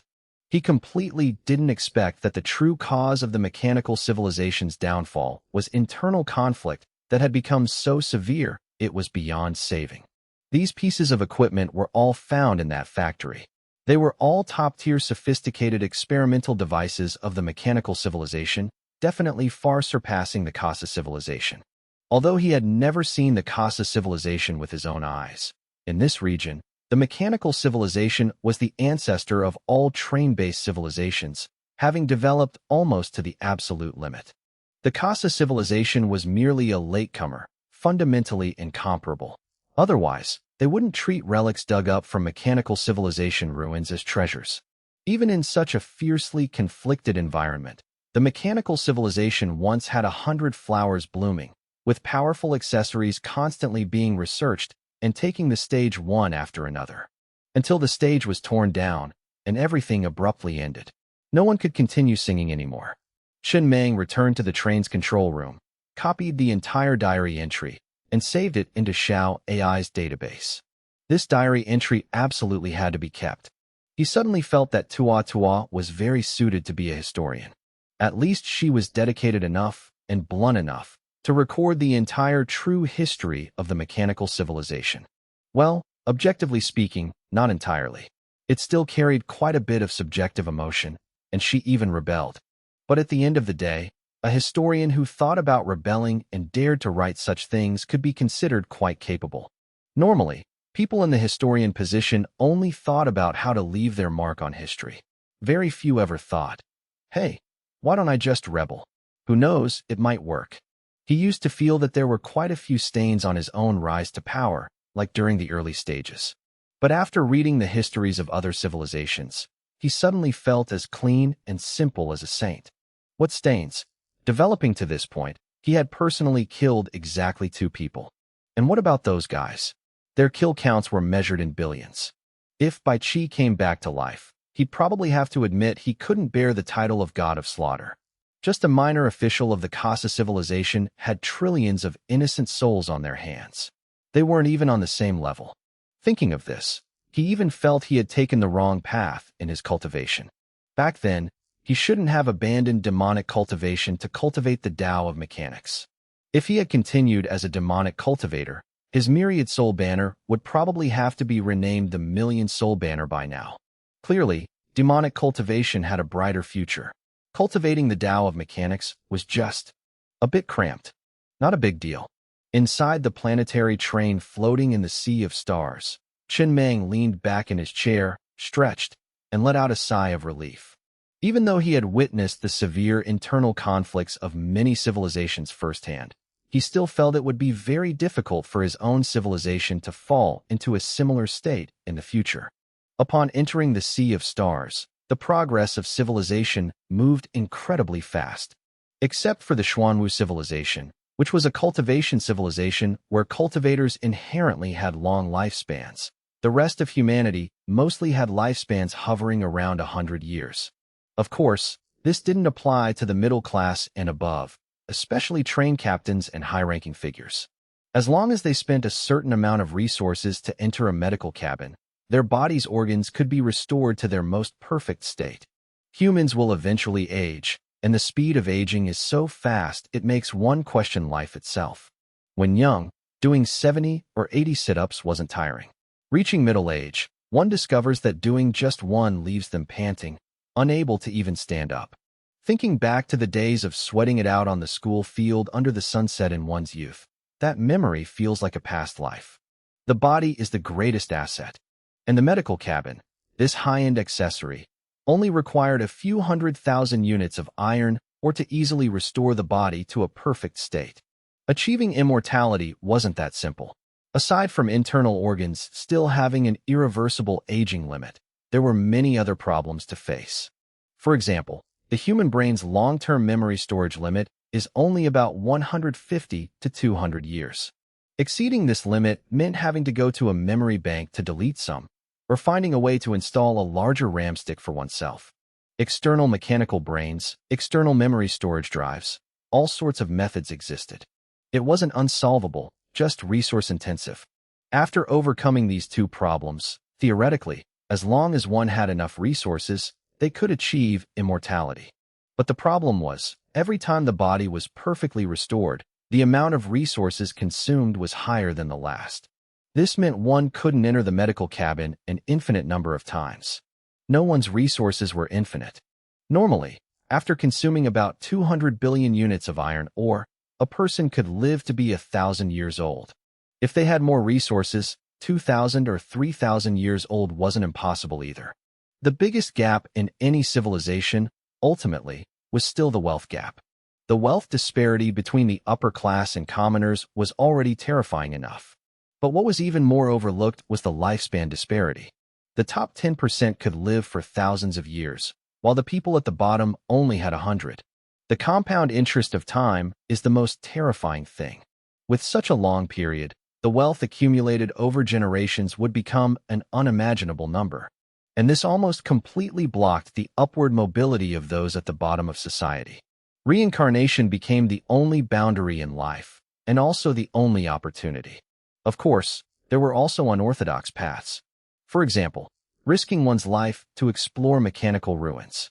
If you're lucky enough to become a captain and develop step by step, you might just squeeze into those ranks. It's just that out of 1,000 who enter, how many actually survive? The vast universe has no shortage of brave souls, but it has even less of a shortage of the remains of those brave souls. That's why you see so many incredibly powerful figures still keeping the appearance of old men, bald, missing teeth, looking like they have one foot in the grave. Because every time they perfectly restore their bodies, the resources consumed are greater than the last. The most optimal method is to wait until the body has weakened to its absolute limit before restoring it. That way, they extend their lifespan while saving resources. The rich grow old to prepare for rebirth. The poor grow old only to leave the burden of funeral costs to their children. When class conflict is stretched to this extreme, it ceases to be a conflict at all. The people at the bottom are completely incapable of making waves.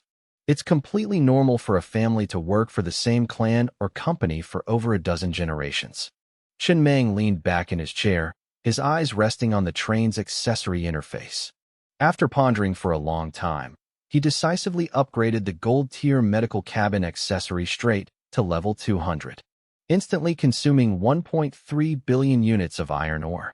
The resources needed to upgrade gold accessories weren't actually that much, at least not enough to give someone a heart attack. The level 5 super effect of the medical cabin allowed for the regeneration of severed limbs. Level 10 was even more absurd. Incurable diseases no longer existed for humanoids. It could cure any illness, including cancer. It was just that the more severe the disease, the more iron ore it consumed. Also, replacing any mechanical parts wouldn't cause any discomfort. Level 20 accelerated recovery. Level 50 expanded brain capacity. Level 100 halved resource consumption. And at level 200, it could restore an entire planet that had been destroyed. Chen Meng raised an eyebrow. This level 200 effect was honestly a bit too damn game-breaking. It could even pull a shattered planet back to a perfect state. Take Xuelan Xing, for example, where the nuclear energy in its core was leaking at an ever-increasing rate. Once the energy was completely depleted, the planet would turn into a dead star and slowly disintegrate. This process was originally irreversible. But now, things were different. With the medical cabin, the so-called impossible was just a matter of price. As long as resources were spent, Xuelan Xing could be restored to its perfect state. Chen Meng checked the consumption rate. Restoring the current Xuelan Xing required 88.8 billion units of iron ore. The price wasn't bad, and it was a pretty lucky number, too. The planet hadn't completely become a dead star yet. If he waited until it was completely dead, the price would multiply several times over. He currently had 840 billion units of iron ore left. Just the travel cost from Star System 27 to the mechanical civilization ruins had burned through 60 billion. It was definitely expensive, but saving Xuelan was worth it. At the very least, all the infrastructure built over the past year wouldn't turn into space junk. After a very brief moment of hesitation, Chun Meng directly consumed 88.8 billion units of iron ore. He enlarged the Xuelan spatial portal in Car 10 on the control screen and tapped the slowly rotating planet inside. The next moment, the resources stockpiled on the train began to deplete like crazy. The level 200 medical cabin at the front of the train slowly opened, and hundreds of golden beams of light poured out from within. Flowing at a steady pace toward Car 10, they entered the spatial portal one after another, heading straight for Xuelan. A few breaths later, the entire planet began to transform. Lines of data continuously scrolled across the control screen. Vegetation rapidly regenerated. Desertified areas grew green carpets again. Prompt: select desert areas to retain. Water bodies were absolutely purified. The water became crystal clear and drinkable. Toxic algae disappeared. Aquatic ecosystems were re-established. Prompt: select rivers and lakes to expand. Detected 27 endangered species. Prompt: retain them. If retained, suitable habitats will be automatically created. Air quality significantly improved. Smog and toxic gases plummeted. Oxygen levels increased. Acid rain frequency decreased. Extreme weather like hurricanes, droughts, and floods were brought under control. Carbon cycle balanced. Clearing ruins. Prompt: mark architecture and waste to retain. The rest will be thrown into the Earth's fire and incinerated. Nuclear energy replenishment complete and locked within the planet's core. Since there are no more leaks, geological disasters like earthquakes will no longer occur. P.S. Some species might overpopulate due to the planet's rapid recovery. Artificial intervention is required to maintain balance. To put it bluntly, an overpopulation of bugs would still be a huge pain in the ass. A whole 88.8 billion units of iron ore, and on the screen, it just showed up as a few lines of data and some choices. But to the people living on Xuelan, it was a miracle descending from the heavens. Lakes and rivers appeared at a visible rate. The water quickly became crystal clear to the bottom, sweet and refreshing to drink. The once withered and barren trees collectively revived. Tender shoots sprouted, growing wildly until they were lush and vibrant. The air also changed noticeably. Ruins and garbage were swept up by precise tornadoes, transported straight down the tunnels connecting to the Earth's fire, a place perfect for incinerating trash and perfect for starting over from scratch. If someone were unlucky enough to fall down this tunnel, assuming they were still conscious and their body was tough enough, they would have to fall for about 20.5 minutes before hitting the planet's core. Just enough time to flash back through their entire life, and, while they're at it, think about whether they should live a slightly better life in their next incarnation. Very good. 10 minutes later, the entire Azure planet had been completely restored. From now on, it only needed regular maintenance. The resource consumption would be much lower, and there would be no need to go this big again. Maybe this is also a business opportunity. Chun Meng nodded slightly, as if thinking of something. Theoretically, he could restore all planets that were once habitable back to a complete state. For example, the unnamed planet he just acquired, the one left behind by the mechanical civilization, which even had a factory on it. Originally, he planned to use it as a migration point for the Azure planet civilization, but now there was no need. The Azure planet was much better. In the future, he could totally restore planets that once had habitable potential but lost it, and then sell them to other civilizations. In the universe, habitable planets were already rare, and ones that could be bought with money were even rarer. Theoretically, all planets that once had habitable potential, no matter how severely destroyed, could slowly recover over time. It's just that the process was so long it far exceeded human lifespans, even exceeding the life cycle of a civilization. The planet restoration was complete. All of the Azure planet's nuclear energy was fully replenished and sealed within the planet's core. From now on, Producing iron, ore, and other minerals would become extremely difficult, unless Chun Mang actively unlocked the seal. In exchange, this planet reversed from its aging period back to its prime.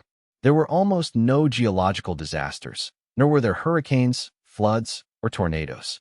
Only some disasters that couldn't be completely eliminated remained, such as seasonal wildfires. But at this level, Xiao AI could absolutely issue immediate warnings and handle them in time. To put it bluntly, they'd be extinguished before they even had a chance to spread. You could say this. From this moment on, the quality of life on the Azure planet was the highest Chun Mang had ever seen. Even adding both his lifetimes together couldn't compare. Very good. Chun Mang looked at the changes to the Azure planet on the train screen, a satisfied smile on his face. Once Chi Kishio gets some results and crafts a new medical cabin blueprint. If we can roll a medical cabin where all the super effects are half consumption, then maybe I can help everyone in my civilization live to be 1,000 years old. Everyone like a dragon. Sounds awesome. Spending the money will probably be awesome too. The medical cabin belonged to the basic accessory category. He could craft as many as he wanted. The default super effects of this accessory were exactly his current set of effects. A newly crafted medical cabin wouldn't replace the old one but coexist with it, becoming a more highly targeted accessory. The upper limit of the train largely depended on the R&D team, especially since he had the ability to scout super effects without consuming merphite or resources. As long as Chi Kishio could craft the accessory blueprint, he could continuously randomize the super effects until he got the desired result. Infinite randomization was an incredibly powerful ability. Given enough time, even a monkey banging randomly on a keyboard could type out a complete copy of Dream of the Red Chamber without a single typo. This was also exactly why the universe was so vast and mysterious. The universe lacked no time, lacked no infinity, and certainly lacked no randomness. What humans currently understand about the universe could all potentially be overturned in the future. Just then, Xiao AI's faint voice echoed in the train. Captain, assuming you really want to let everyone in your civilization live to 1,000 years old, I can roughly tell you what will happen. First is a population explosion. According to your idea, even at 800 years old, they would still have reproductive capabilities. The population will grow exponentially. In just a few hundred years, it will exceed the Azure planet's carrying capacity. Of course, by then we won't lack planets for migration, but we might have to implement a reproduction policy like 1 child per 1,000 years. Giving birth is a glory. People could retire at 900. 70-year-old kids dating will be scolded by their parents for puppy love. Everyone could have hundreds of different careers in their lifetime. An 800-year marriage will become the sharpest weapon for those who worship pure love. A lot of chaotic things. Just hearing it gives me a headache. Furthermore, a civilization in this state would be forced to expand constantly. Otherwise, internal resources would become scarce. The wealth gap would be too large, and internal conflicts would be as numerous as carp crossing a river. We'll figure that out later. Chun Mang leaned back in his chair and chuckled softly. Right now, we're nowhere near that. Besides, we can't let everyone live 1,000 years anyway. We don't have enough resources. When the time comes, we'll carve out a territory of our own in the universe.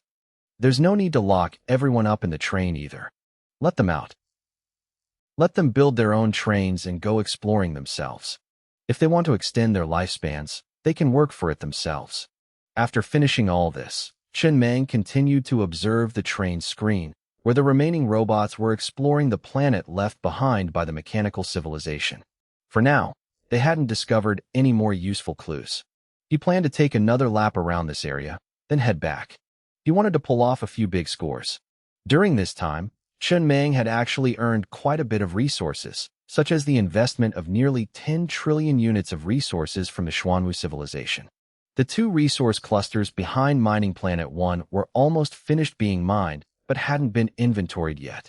But he still always felt it wasn't enough. It was all just pocket change. They were all level 1 civilizations, and level 1 civilizations that had been exploited to the bone at that. How could they have many resources? The vast majority of the Casa Civilization Federation's resources were almost entirely concentrated in the hands of the Casa Civilization itself. Those millennial noble families held such an exaggeratedly massive amount of resources that just looking at it felt unreasonable.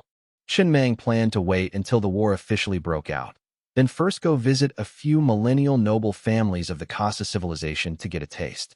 Then he'd run to the edge of the battlefield and casually munch on a few mining planets. Fast and crispy.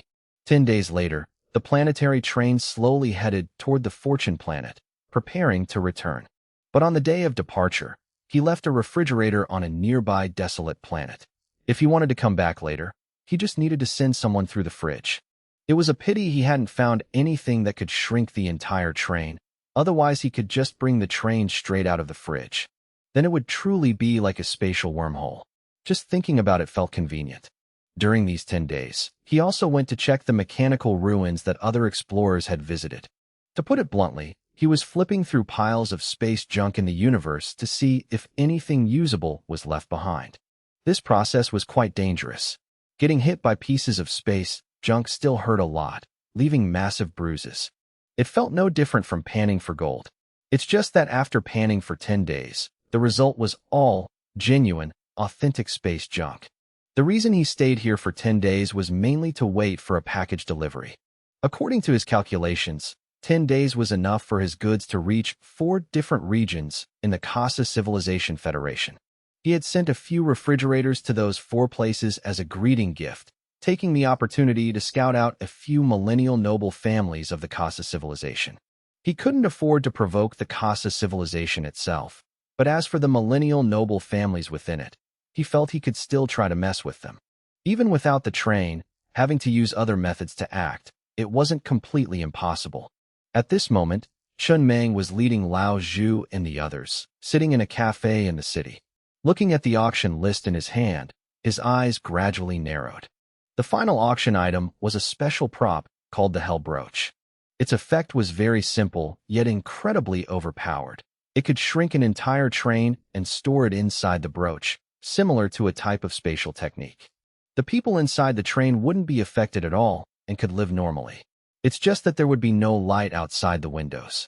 Starting price, 100 billion units of iron ore. Just looking at the price, you knew it wasn't something for the poor.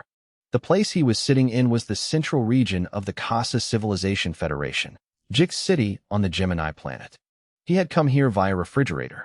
This was the core region of the Kasa Civilization Federation, a planet directly under the Kasa Civilization. About 1/10 of the residents were Kasa people, while the remaining 9/10 came from other civilizations. There was no other way. The Kasa Civilization had a small population to begin with, yet they owned too many direct planets. Filling up a planet was truly a difficult task. Not long after arriving, this auction alone made Chun Meng immediately change his plans. He absolutely had to have this prop. Taking a deep breath, he placed the auction list on the table, tapped hard on the Hell Brooch's entry, and looked up at the people sitting around him. I must get this prop at all costs. The auction takes place in 3 days. Everyone, secretly scout out the strength and internal situation of the Kasa civilization. While you're at it, see if there are any truly wealthy Kasa millennial noble families on this planet. Understood. Everyone nodded repeatedly.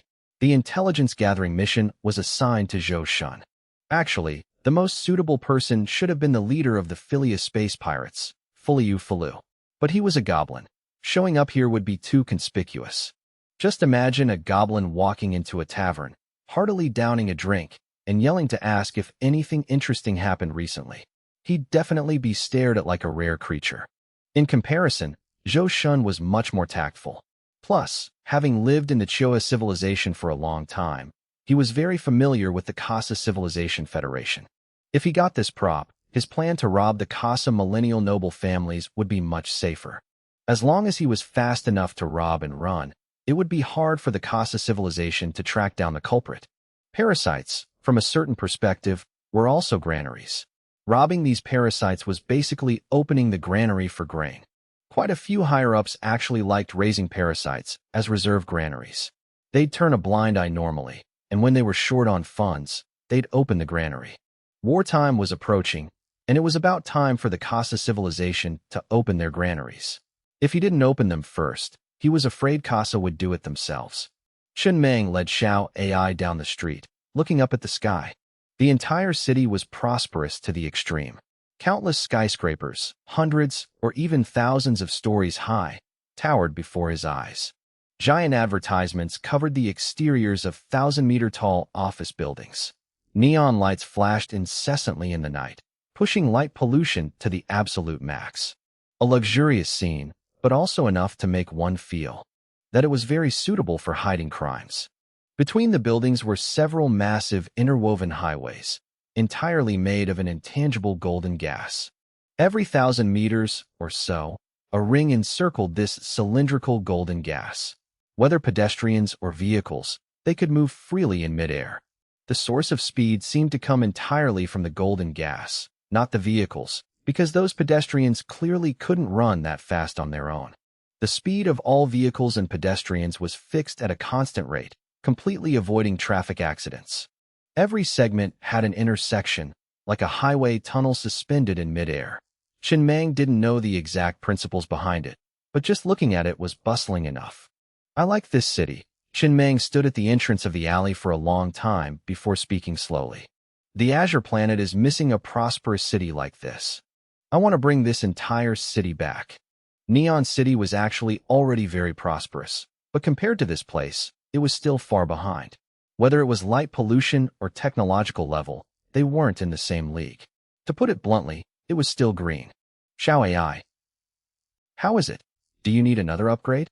At this moment, Xiao AI had slipped into the alley and carefully opened an electrical box on the wall.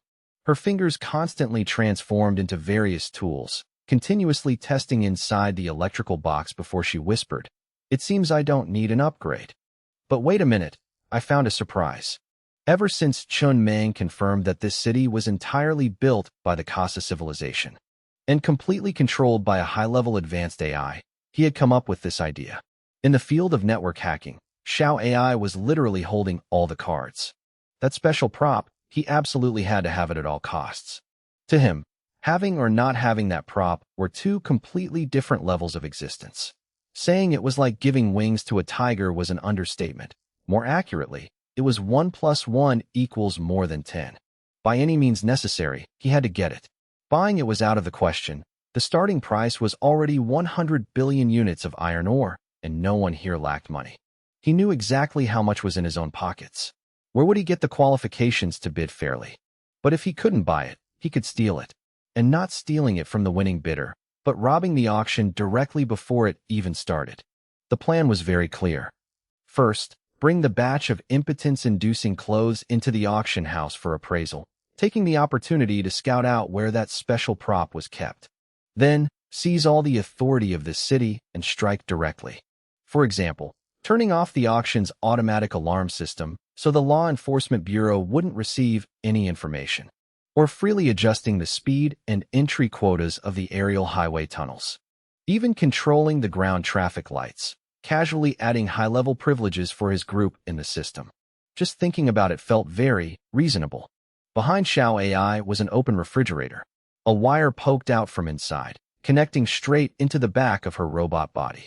Unfortunately, Xiao AI's true body was, after all, the train's support AI. She couldn't cross a distance of tens of thousands of light years to directly mobilize all her computing power remotely. The only way was to use the same method as when she created a clone in Neon City, plugging into a robot to act as a relay station. Information couldn't be exchanged two-way. It was only a slightly higher-level artificial intelligence than normal. The planetary train was currently still parked near the Furong planet in Star System 27, so they could only use a manual method, physical connection. By directly connecting the train's support AI to Xiao AI's robot body with a wire. In a sense, the data transmission speed in this wire right now was even faster than the speed of light. Information crossed a distance of tens of thousands of light years in the blink of an eye. Just then, Xiao AI suddenly spoke up. Found it. The word excitement was written all over her face. All the infrastructure of this city is controlled by the AI, including all the firepower equipment. I just tested it. No need for an upgrade. Level 200 is enough. In just 5 minutes, I can take over all the authority of this city. All the infrastructure authority. The orders that this city's law enforcement bureau executes every day actually all come from the AI. For example, if the AI detects a bad event through surveillance, or a store's automatic alarm goes off, it will immediately forward the information to the law enforcement bureau. In other words, we can completely mobilize the law enforcement bureau's resources, tell them to go somewhere to clear the way for us, or even work for us. Besides that, all the city's surveillance cameras, the automatic firepower weapons on the roofs of office buildings, on the utility poles, and even the 3 planetary core Foundation defense weapons deployed in the suburbs, I can control them all. Chen Meng froze slightly, his eyes gradually lighting up. This was truly striking gold. The Casa civilization was indeed different. Even a single city was automated to this extent. Automation had the advantage of being more efficient at management than humans, but its weakness was also very clear. As long as it encountered an AI strong enough to overpower it, it was no different from handing over the entire fortune. Planetary Core Foundation defense weapons were used to defend and counterattack when the planet was attacked from space. They were specifically meant to deal with high-level trains, fundamentally not meant for shooting people. But right now, whoever's hands they fell into, they belonged to them. Of course, if you wanted to use them to shoot people, that worked too. Just lay the gun barrel horizontally. It's just that. That scene would be a bit too much. It would be very easy to get dragged to a military court, assuming such a thing actually existed in the Casa Civilization Federation. No, Xiao AI suddenly shook her head. I checked. Those 3 planetary core Foundation weapons cannot be directly mobilized using just the AI's authority. In an emergency, the AI must request permission from superiors and receive authorization before they can be activated. However, Xiao AI paused for a moment, her voice sounding somewhat unusual. I found this city's regular strategic resource reserves. 10 trillion units of iron ore, 10 trillion units of copper ore. F***CK.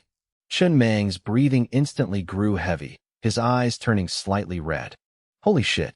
Just the regular strategic resource reserves of a single Casa civilization city exceeded the total resources the Xuanwu civilization had poured all their efforts into accumulating over nearly 100 years.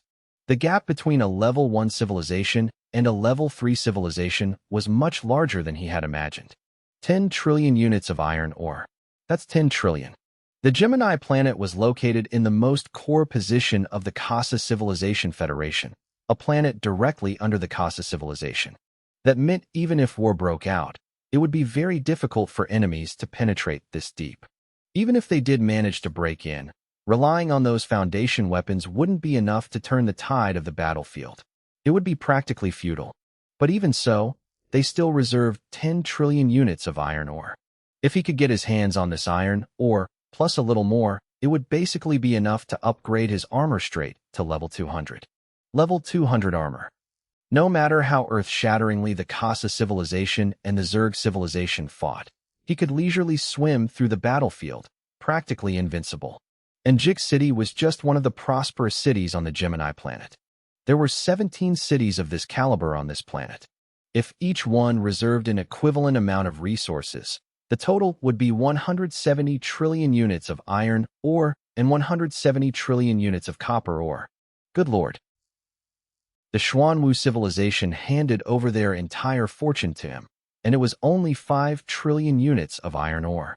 Meanwhile, here it was 170 trillion. If he could truly take all the iron ore in this city, Chen Meng's breathing grew increasingly rapid. His train would practically enter an invincible state. As long as he threw in a massive amount of resources, he was completely confident in rebuilding his own civilization. He wouldn't need to sneak around and hide anymore. He could stand out openly and ask, who else has a problem? Compared to that, the special Hellbroach prop suddenly seemed not so important in his eyes. If forced to choose one of the two, he still felt 170 trillion units of iron ore smelled sweeter. Of course, the most ideal outcome was that he wanted both. Half a day later, Chen Meng's mood gradually calmed down. His mind began spinning rapidly. The plan needed to change.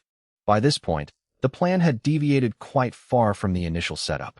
Unexpected factors were appearing more and more, forcing him to constantly adjust. This was also very normal.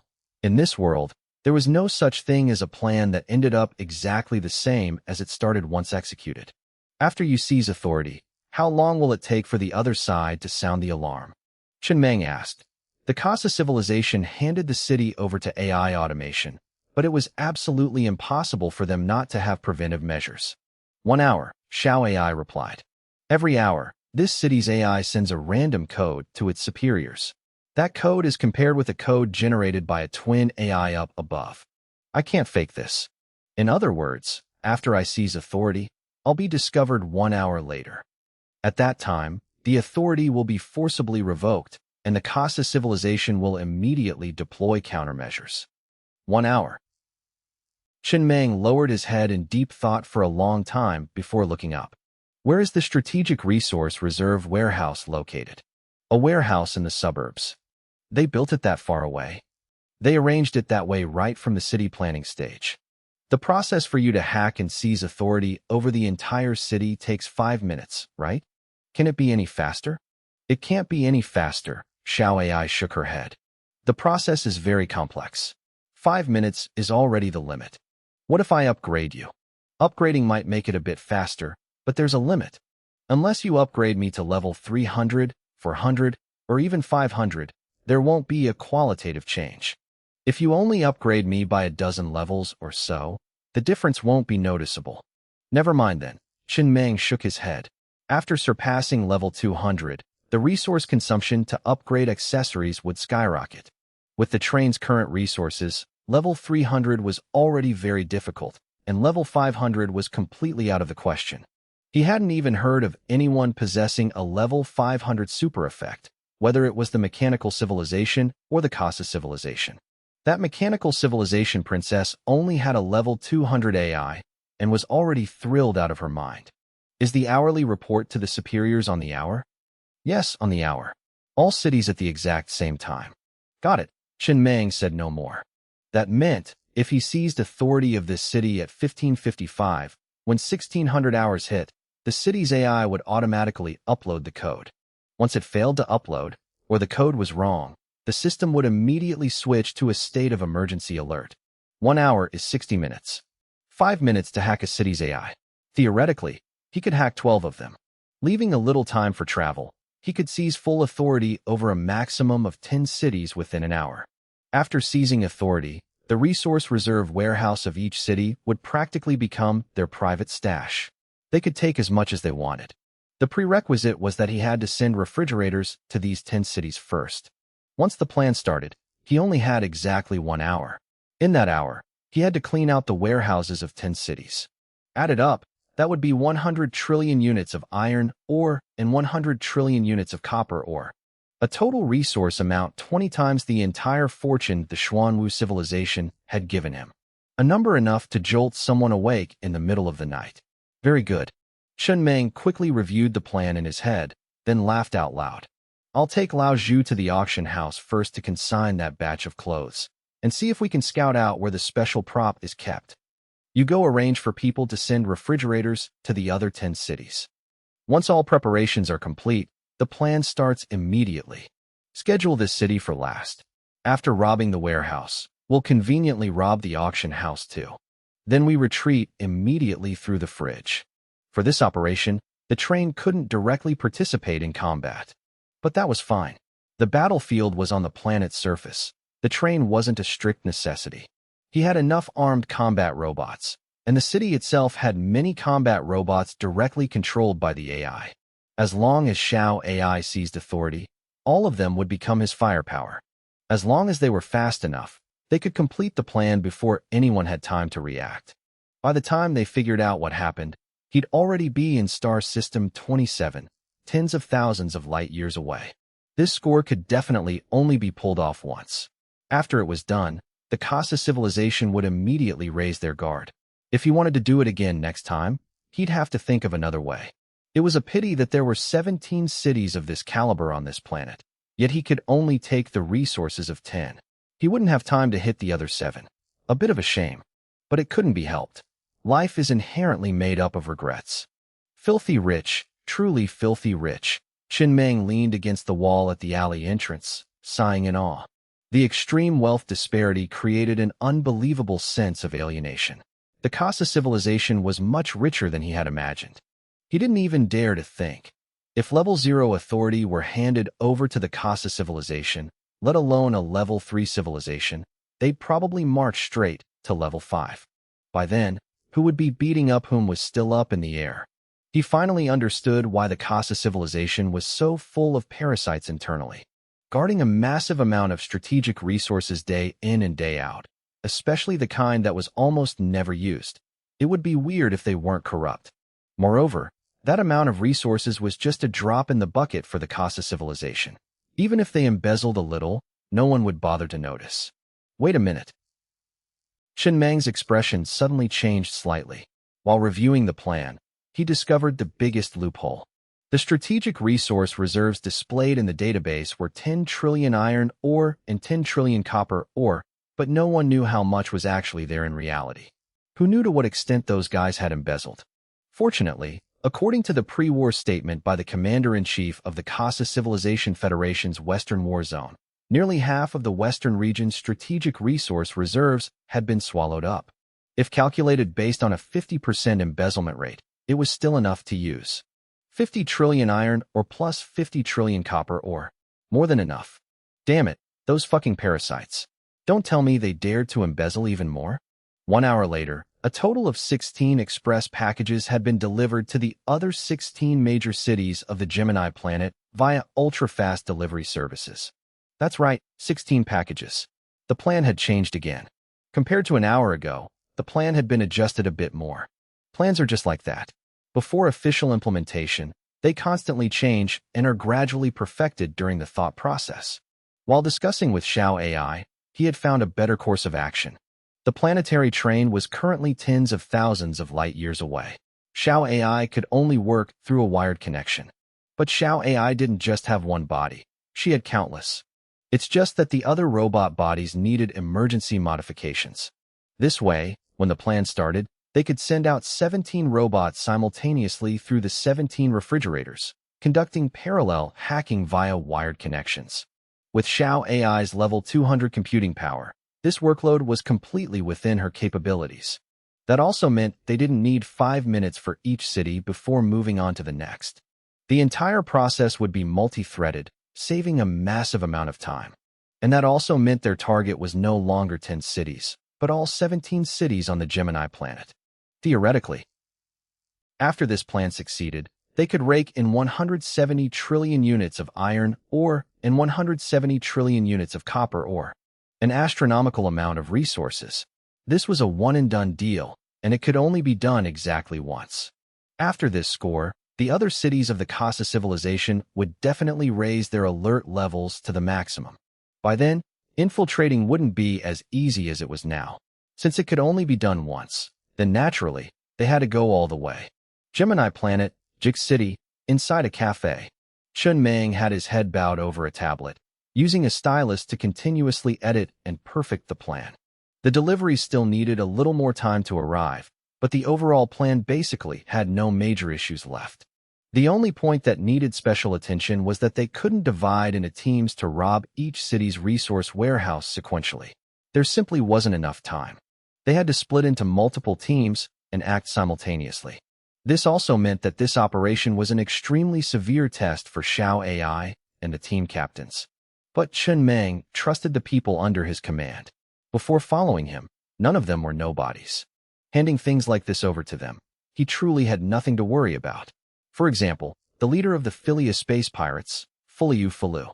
Very quickly, after confirming the plan was finalized, Chen Meng left the cafe, walked into the alley behind it, and stepped into the refrigerator to return to the Xinghong. Looking at the people fully assembled in the control room, his gaze swept over each of them before he slowly spoke. This plan is extremely important. Only success is allowed. Failure is not an option. If everything goes smoothly, the Xinghong will rapidly enter an explosive growth phase. In the future, none of you will need to sneak around and hide like me anymore. You can stand openly in front of everyone and tell them which civilization you come from. Just like the Casa civilization, we will also become a level 3 civilization. Everyone present here will be a founding hero of this level 3 civilization. No one in the control room spoke, but a fiery passion burned in everyone's eyes. When they heard this plan, their first reaction was that it was crazy, truly too crazy. But when they thought about the results after succeeding, they all understood clearly. Madness and miracles are often separated by just a single step. Biaozi. Chen Meng turned to look at him. You lead the entire first guard squad and stay in Jik City. You're in charge of robbing this city's resource warehouse. Understood. Biaozi nodded solemnly, standing up straight, unable to hide the excitement in his heart. It was finally his turn to strike. Damn it, it was time to show off. All those days of nearly dying in the virtual combat training space. Wasn't it all just waiting for this very moment? Zhang Damei, you lead Guard Squad 2 to City 2.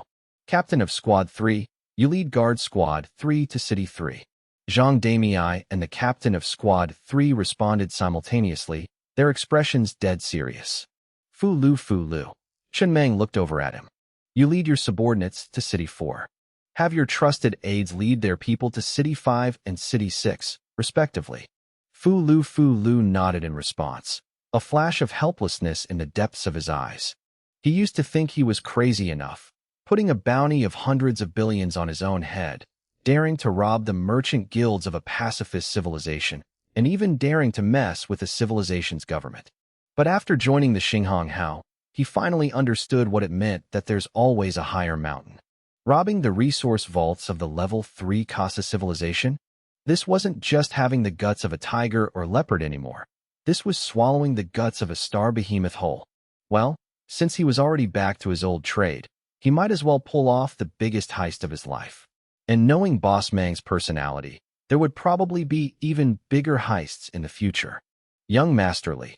Chen Meng turned to look at young Master Li and the old man from the Jimei Travel Company, who had just returned from handling their tasks. You two lead your subordinates to City 7. All orders must absolutely obey Xiao AI through your iris chips. No doubts, no questions. The specific details of this operation will be compiled and directly commanded by Xiao AI. Understood. Young Master Li and the old man nodded together, flames of hatred igniting in their eyes. Their civilizations had both been destroyed by the Casa civilization. This operation was their best chance for revenge. A blood feud of genocide could only be washed away with fresh blood. Young Master Li's ship had been destroyed in the previous battle, but he still had his subordinates, and that star behemoth. His overall combat strength was by no means weak. Pavilion Master. Chen Meng looked toward the Pavilion Master of the Heavenly Secret Pavilion and the others standing in the corner of the control room, smiling as he spoke. Cities 8 through 15. These 8 cities are handed over to your 8 factions. Lead your elders and disciples, and go all out. Without the cultivation locks suppressing you. In this surface city environment, your cultivation bases should be able to perform quite well. Besides, you are all the strongest factions of the Xuanwu civilization. Feeling the pressure? The Heavenly Secret Pavilion Master and the others exchanged glances. Then, the Pavilion Master took a step forward, cupped his hands, bowed, and replied in a deep voice, reporting to Boss Mang. Of course there is pressure. After all, that is the Casa civilization. In front of them, the Xuanwu civilization is nothing but a speck of dust. But this is also the first time we are entering a modern city without our cultivation bases being locked. Even in the Casa civilization, not everyone is a captain. As long as it's exactly as Boss AI said, and the entire city is in her hands, even if some minor issues arise along the way, I believe we can handle them. Everything is achieved through human effort. If there was no challenge, we wouldn't even bother doing it. Chen Meng nodded, quite satisfied. The Xinghang Hao has extremely powerful medical technology. As long as you have a single breath left, you can be saved. If you're heavily injured, immediately retreat to the fridge and return to the Xinghang Hao. Try to keep casualties to an absolute minimum. If possible, it's best to have 0 casualties. After speaking, he swept his gaze around the control room. There was no one left to assign. His team was basically all present. This was the entire ground combat force of the Xinghang Hao. The rest were mostly logistics personnel, like Old Zhu. Although there were still robots on the ship, he couldn't exactly have Old Zhu lead a bunch of robots onto the battlefield. Forcing logistics personnel to fight on the front lines meant their foundation was still too lacking. Even opening 17 battlefronts simultaneously was pushing it. Actually, for a single ship, a foundation like this was already incredibly strong. How many ships out there possessed this many ground combat squads? Ground squads were rarely used to begin with, and the cost of training them was astronomically high. Only ships with formidable strength could afford to maintain them. 17 squads was already an excessive number. But if placed on the scale of an entire civilization, this meager foundation could only be called pitiful. 17 battlefronts. It sounded like a lot. If the Zerg civilization heard this, they'd probably scratch their heads in confusion as to why the unit for a battlefront was a line. They were used to using light years as a unit, covering and sweeping across thousands, even tens of thousands of light years. On a front of that scale, even if combat strength could keep up, logistics would be a massive challenge. The supply chain could easily collapse. Fortunately, the Zerg civilization didn't need logistics. The moment those monsters left their planet, they had no intention of returning alive. Dying on the enemy's homeworld was even considered an honor. The operation time for this plan is 1 hour. When the operation begins, Xiao AI will take 5 minutes to simultaneously seize control of the AIs in all 17 cities. The squads will follow the orders in their iris chips, enter their respective fridges, and head to their mission locations. The squad that finishes first will immediately reinforce the remaining 2 cities. Attention! Absolutely do not take unnecessary risks just to claim credit. The Xinghang Hao can fail countless times. I have the foundation to make this ship great again. But you only have 1 life. Lose once, and you lose everything. I hope this operation is a flawless success. And I hope even more that everyone present here can return in one piece. I want the enemy to hurt, not for us to hurt. Come back alive. Everyone, this is very likely the craziest operation the Xinghang Hao has undertaken since its early days. We might be hunted for a very long time. We might have to live like sewer rats for a while. But it will all be worth it. For the Xinghang Hao, for you, for everyone. Let's do this. Go all out. No matter what happens, I'll take the heat for you. After speaking, Chen Meng gave Biaozi a pointed look, then picked up Xiao Lu from the chair, walked toward the fridge nearby, and disappeared from the control room. By now, 3 hours had passed since the plan was formulated. Outside, the sky was still pitch black. There was no time to delay. Once all the preparations were in place, the operation would launch tonight. The express packages had all arrived. The efficiency was so high it was impeccable. In the control room, everyone looked at each other, clearly seeing the resolve in one another's eyes. Boss Meng had practically done everything for them. The only thing left was to chew their food and spoon-feed it to them. In this situation, if they still failed, they might as well find a block of tofu and smash their heads against it. Especially since this time, 17 battlefronts were launching simultaneously. If even one front failed, it would be a massive loss of face. They'd never be able to hold their heads high on the ship again. Seniority or rank wouldn't mean a damn thing. Biaozi took a deep breath and strode toward Car 2. He had to quickly double-check his mech suit and weapons. This operation could not fail. As the most senior member on the Xinghang Hao, watching the ship constantly take in new members recently, he felt an immense amount of pressure. He had to execute this mission flawlessly. Furthermore, Boss Meng was clearly keeping an eye on him, assigning him to the Extreme Night City, the very place Boss Meng was currently located. If anything happened, Boss Meng could provide immediate backup. With conditions like that, if he still failed, he truly wouldn't have the face to keep living. The Heavenly Secret Pavilion Master stood frozen in place, looking at his allies in the control room. His expression was complex, and he remained silent. The 7 other faction leaders of the Xuanwu civilization behind him were the same. Their initial pride had completely crumbled. Previously, they had pooled together nearly 10 trillion units of resources to sponsor the Xinghang Hao. Watching the ship grow stronger day by day, they had felt a sense of pride, believing that this development was largely due to their contributions. But today, standing before this insane operation, they finally understood. They were just the ones tossing in a bit of firewood. The one lighting the fire, from beginning to end, was solely Boss Meng. As a result, when they learned that the theoretical profit of this operation reached 170 trillion units of iron ore and 170 trillion units of copper ore, They all fell into a dead silence. The resources that all the factions of the Xuanwu civilization had tirelessly accumulated over nearly a century suddenly looked like a complete joke. The apocalypse plan they had once considered the pinnacle of their wisdom now seemed like child's play. Pitifully petty, completely incomparable to this operation. Boss Mang hadn't even bothered to give it a name. An operation of this magnitude, yet he didn't even bother to assign it a code name. Thinking back to the name Apocalypse, the more they thought about it, the more embarrassed they felt. Fortunately, they had handed over their resources early.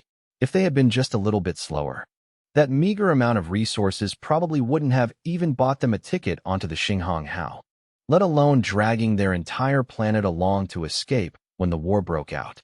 Do not fail. The heavenly secret pavilion master lowered his voice and spoke to the people beside him. We initially invested with hard cash, but now our equity has been diluted to the point of being almost negligible. Right now, at the very least, we must demonstrate our individual combat capabilities. To let Boss Mang see clearly that even without the ship's intervention, our combat strength is nothing to scoff at. We must show our potential.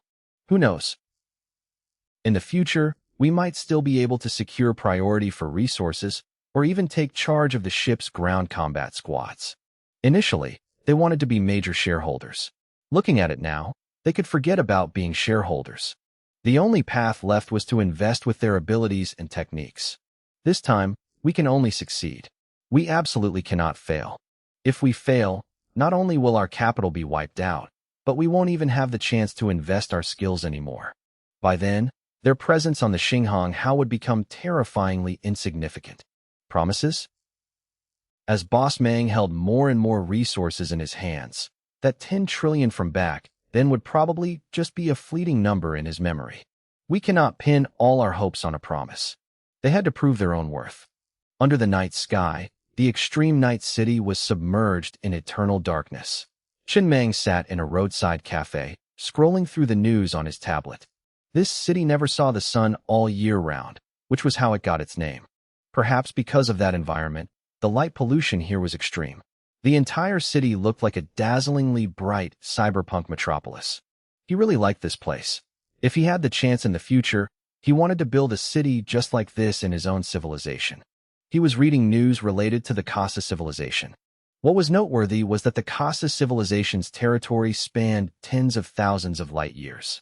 Managing such a colossal area was inherently difficult, especially when it came to transmitting information. In the previous worlds he had transmigrated through, many dynasties with vast territories eventually collapsed, largely because their landmass was simply too big. Sending a message from the capital to the borders took over a year, which meant the central government had practically lost control. Rebellions naturally arose as a result, and that was only on a planetary scale. The territory of the Casa civilization was unimaginably larger. The communication method used by the Casa civilization was called the Tianwang network. First, they used countless wormholes to connect all the civilizations within the Casa Civilization Federation. Then, at the entrance and exit of every wormhole, they built Tianwang base stations, while also deploying base stations on nearby planets and territories. The wormholes and base stations acted as relays, handling the transmission of information. For example, when the leaders of the Casa civilization issued an order to Star System 27, the order would be sent to the base station at the entrance of the wormhole connecting the Casa civilization to Star System 27. Then, through a wired connection running through the wormhole, it would reach the base station at the exit, and from there, broadcast to the entire receptive range. There were no strict equipment requirements, just a multi-layered encryption system. Whether it was a ship's radio, a civilian tablet, or a smartwatch issued by the civilizations, as long as it had authorization, it could receive the corresponding information. However, information transmitted through a wormhole couldn't use wireless methods. The environment inside a wormhole was extremely complex, making physical connections mandatory. A massive cable ran through the wormhole, connecting the two base stations at either end. Thanks to this system, any order from the Casa civilization could be transmitted accurately and promptly to any region in their territory within 30 seconds. For a civilization spanning tens of thousands of light years, This was already a terrifyingly high level of efficiency, and that was just for civilian use. Military base stations had a wider coverage area, stronger signals, and vastly higher manufacturing costs. The Kasa civilization had always prepared for defensive warfare, not expeditions. The core issue lay in communications. Once a massive army launched an expeditionary campaign tens of thousands of light years away, communication immediately became a matter of life and death. In Zerg territory, they had never built a Tianwang network. Therefore, every time they marched, they first had to set up base stations at both ends of a military wormhole. Then, for every distance they advanced, they had to drop more base stations to maintain coverage. This alone was enough to burn through a colossal amount of resources. Base stations had to be dropped in massive quantities. After all, if even a single base station was destroyed by a meteorite or suffered a malfunction, the consequences of a communication blackout would be catastrophic. Because of this, every time the army advanced a certain distance, they had to drop several base stations, at least 5 or more. Only in this way could they guarantee smooth communication throughout the entire expedition. But even doing all that, a fatal risk still remained. Once the Zerg army scouted the locations of the communication base stations and destroyed them along the way, the expeditionary force would instantly be completely isolated, with no way to receive reinforcements or logistics from the civilization behind them. For the Kasa civilization, in this expedition, the greatest challenge was never the combat capabilities of the frontline soldiers, but whether the logistics in the rear could keep up. The war hadn't officially started yet. The first shot hadn't even been fired. But countless resources had already been thrown into the war machine, all mobilized at maximum speed. That was war. Once it started, the rate of resource consumption would be so terrifying that it could collapse the foundation of an entire civilization in a short amount of time. This was also the reason why the leadership of the Kasa civilization, even knowing that a prolonged standoff with the Zerg civilization would almost certainly result in defeat, still continuously delayed the expedition. Leaders could be ruthless, they could be selfish, but it was very rare for them to be truly stupid. Everyone else could see the problem. Did they think the leaders couldn't? If they didn't do it, there was definitely a reason for not doing it. The probability of the expedition failing was already massive. In the end, it was a life-or-death gamble anyway. Since people had already chosen sides, the leaders could only force themselves to put everything on the table. At a time like this, the biggest taboo was division. They had to maintain absolute unity. Even if the decision might be wrong, they had to be united. Chen Mang sat in the cafe, quietly scrolling through news related to the Kasa civilization on his tablet. This information was all analysis provided by an internal military commentator of the Kasa civilization, and it was extremely detailed. There were many things he hadn't known at all before. It was thanks to this analysis that he finally understood the operating principles of the Kasa civilization's Tianwang base station system. It sounded a bit primitive, but thinking about it carefully, it was actually quite normal. After all, a lot of so-called high-tech stuff, when you peeled back the layers, ultimately revealed a core nature that was just boiling water. The vast, endless universe sounded incredibly mysterious, but at the end of the day, its essence wasn't much different from boiling water. This military commentator was extremely pessimistic about the upcoming war. You could even say despairing. The reason was very simple. Motherfucker, the Zerg civilization didn't need Tianwang base stations. The orders from the Zerg overmind, through telepathic connection, could cross tens of thousands of light years and be transmitted straight into the head of any Zerg commander completely in real time. What the hell is this? Chen Mang let out a long sigh. The more he understood the mechanical civilization, the more he understood the Kasa civilization, the more he clearly felt just how utterly broken the Zerg civilization was. Damn it, what kind of creatures are these? He had only turned on one cheat, but what about the Zerg? How many cheats did they have turned on?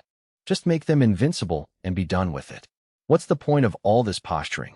No wonder that military commentator was so pessimistic. Setting everything else aside, just in terms of communications, the two sides weren't even on the same level. The Kasa civilization had to burn countless resources to build base stations, while the Zerg transmitted orders in real time, for free, with an omniscient point of view. How do you even compare? It's just asking to be humiliated. The comment section below was flooded with curses. Clearly, many people couldn't accept that someone was already voicing opposition and pessimism before the war had even broken out. The Casa civilization currently had a total of 18 directly affiliated planets. This civilization inherently had a very small population. For unknown reasons, their birth rate was extremely low. They had tried every possible method, but the birth rate still hadn't improved. Their population growth rate was pitifully slow. If it weren't for the fact that the Casa civilization was wealthy, with the government subsidizing thousands of years of lifespan for everyone, their population would have fallen into negative growth long ago.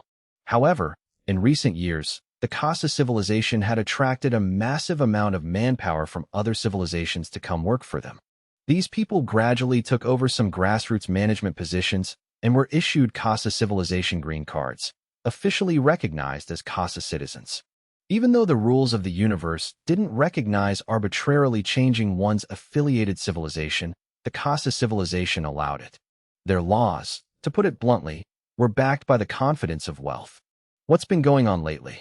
On Tianqi, a directly affiliated planet of the Casa civilization, a manor gate guard lowered his head and whispered to his comrade beside him. The patriarch rarely used to come here. Why is he running over every single day lately? I don't know. The other guard's expression shifted slightly. Shoo, the patriarch is here. As soon as he finished speaking, a massive warship slowly descended in front of the manor gates. An old man with a gloomy expression led a group of subordinates and strode quickly inside, completely lacking his former leisurely demeanor. He didn't even bother to stop and admire the garden landscape that he had spent a colossal amount of resources to build. He walked straight into the meeting room. This manor had a unique feature. The Casa Civilization Federation had a total of 9,398 Level 1 civilizations and 239 Level 2 civilizations. This old man had transplanted the signature landscapes of all those civilizations, gathering them all into his garden. The amount of resources spent was an astronomical figure, but in his eyes, it was all entirely worth it. That scenery gave him a vague, distorted sense of superiority, as if he were the master of all those civilizations, and they were all bowing at his feet. Now, it was no longer 9,398 Level 1 civilizations, because a few of them had been wiped out just a few days ago. The moment war reared its head, some were instantly erased. It was the kind of opening act that sent chills down your spine. Very quickly, the old man strode into his private meeting room. His assistant had already set up the video call, placed a cup of hot tea in front of him, and quietly withdrew. He sat alone in his chair, angrily sweeping the cigar cutter and cigars off the table onto the floor. Lighting a cigarette, he looked at the three people on the screen with a dark expression and spoke slowly, word by word. The meeting is over. The higher-ups' intentions are very clear. In 7 days, they will conduct a detailed and comprehensive audit of all strategic resource reserves within the Casa Civilization Federation. They don't want to make things too ugly. Within 7 days, whatever resources you took, you must put back. Otherwise, bear the consequences yourself. I've already calculated my deficit. It's fundamentally impossible to cover. How do you guys plan to handle this? As soon as he finished speaking, the old man in the bottom left corner of the screen shook his head. I can't cover my deficit either. Trying to pull strings or run away at a time like this is no different from seeking death. The war has started. The higher-ups' attitude is extremely hardline. We absolutely have to cover it. A lot of extra eyes and ears have already appeared around me. Even the wormhole near my sector has been placed under Level 1 combat control. There's no way out even if I wanted to run. I'm preparing to commit suicide. I arranged the resources a long time ago. Once I die, this matter will be considered closed. At least my children will be able to live comfortably for the rest of their lives. The middle-aged man in the bottom right corner frowned and said in a deep voice, even if you can't cover all of it, cover as much as you can. If the Casa civilization falls, what rest of their lives will your children even have? The first old man sneered. Do you know how many resources the Casa civilization has thrown into this war so far?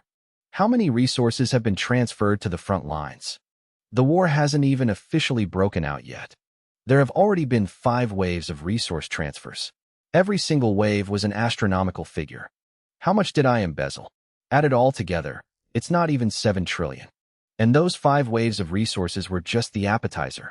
When the war truly enters its brutal phase, resource mobilization will be even more frequent, even more insane. The resources I kept are practically nothing to the Casa civilization. Right now, I only have about 4 trillion left. Even if I hand this over, will it affect the grand scheme of things? Will it turn the tide of victory or defeat? I'm dead either way. I might as well leave it for my kids. Besides, although the Western Military District has strong strategic power, it's still not the Central Military District. The weapons of mass destruction secretly researched by the Casa Central Military District are the real resource sinks. A single shot is enough to drain the foundation of a level 1 civilization.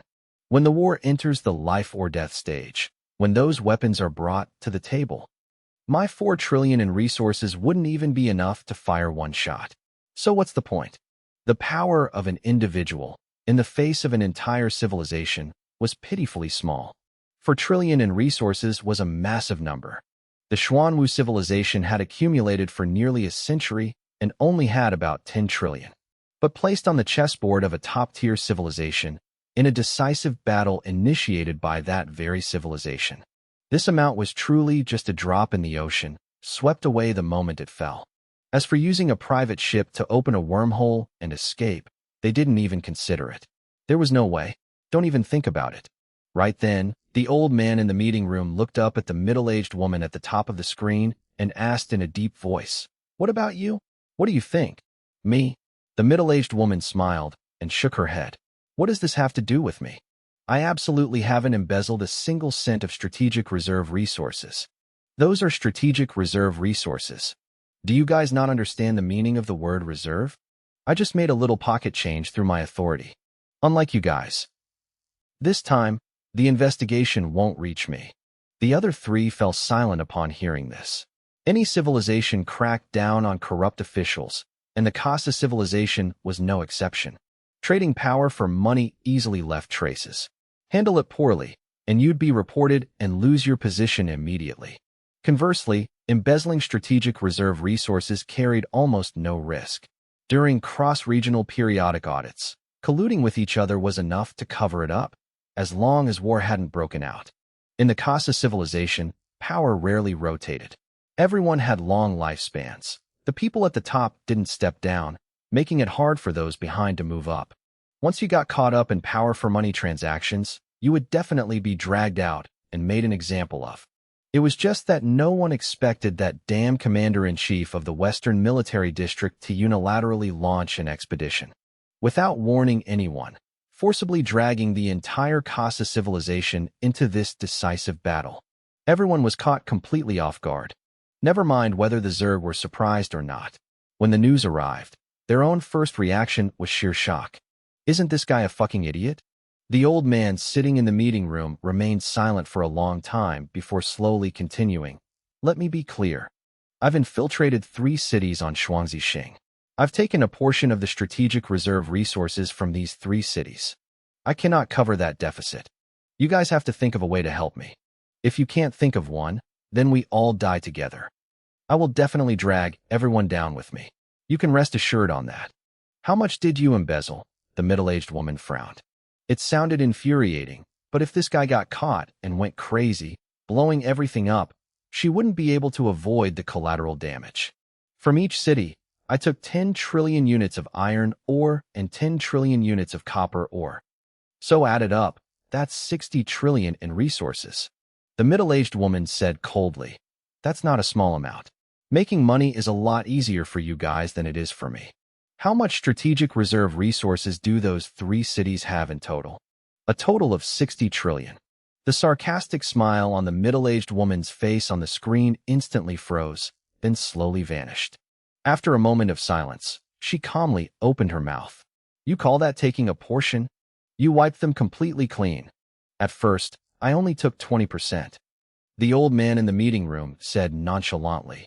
"Then I thought about it, and 20% wasn't much different from 30%.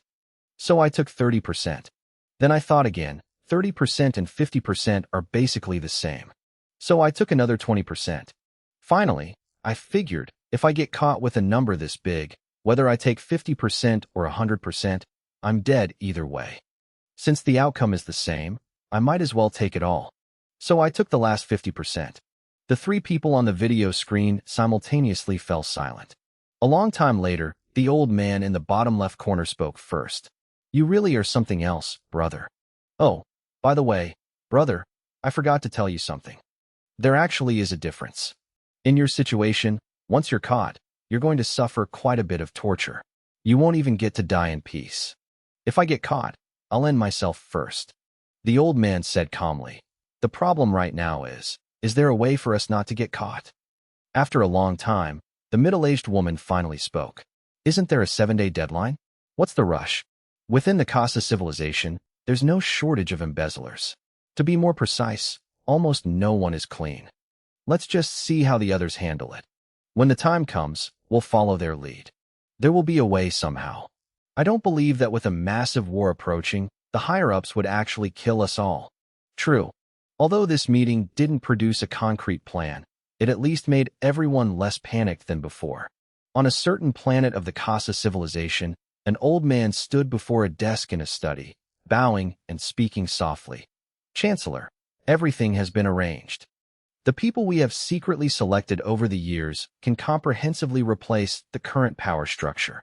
After years of training, they have fully mastered the capabilities required for high-level positions. They are completely capable of taking over.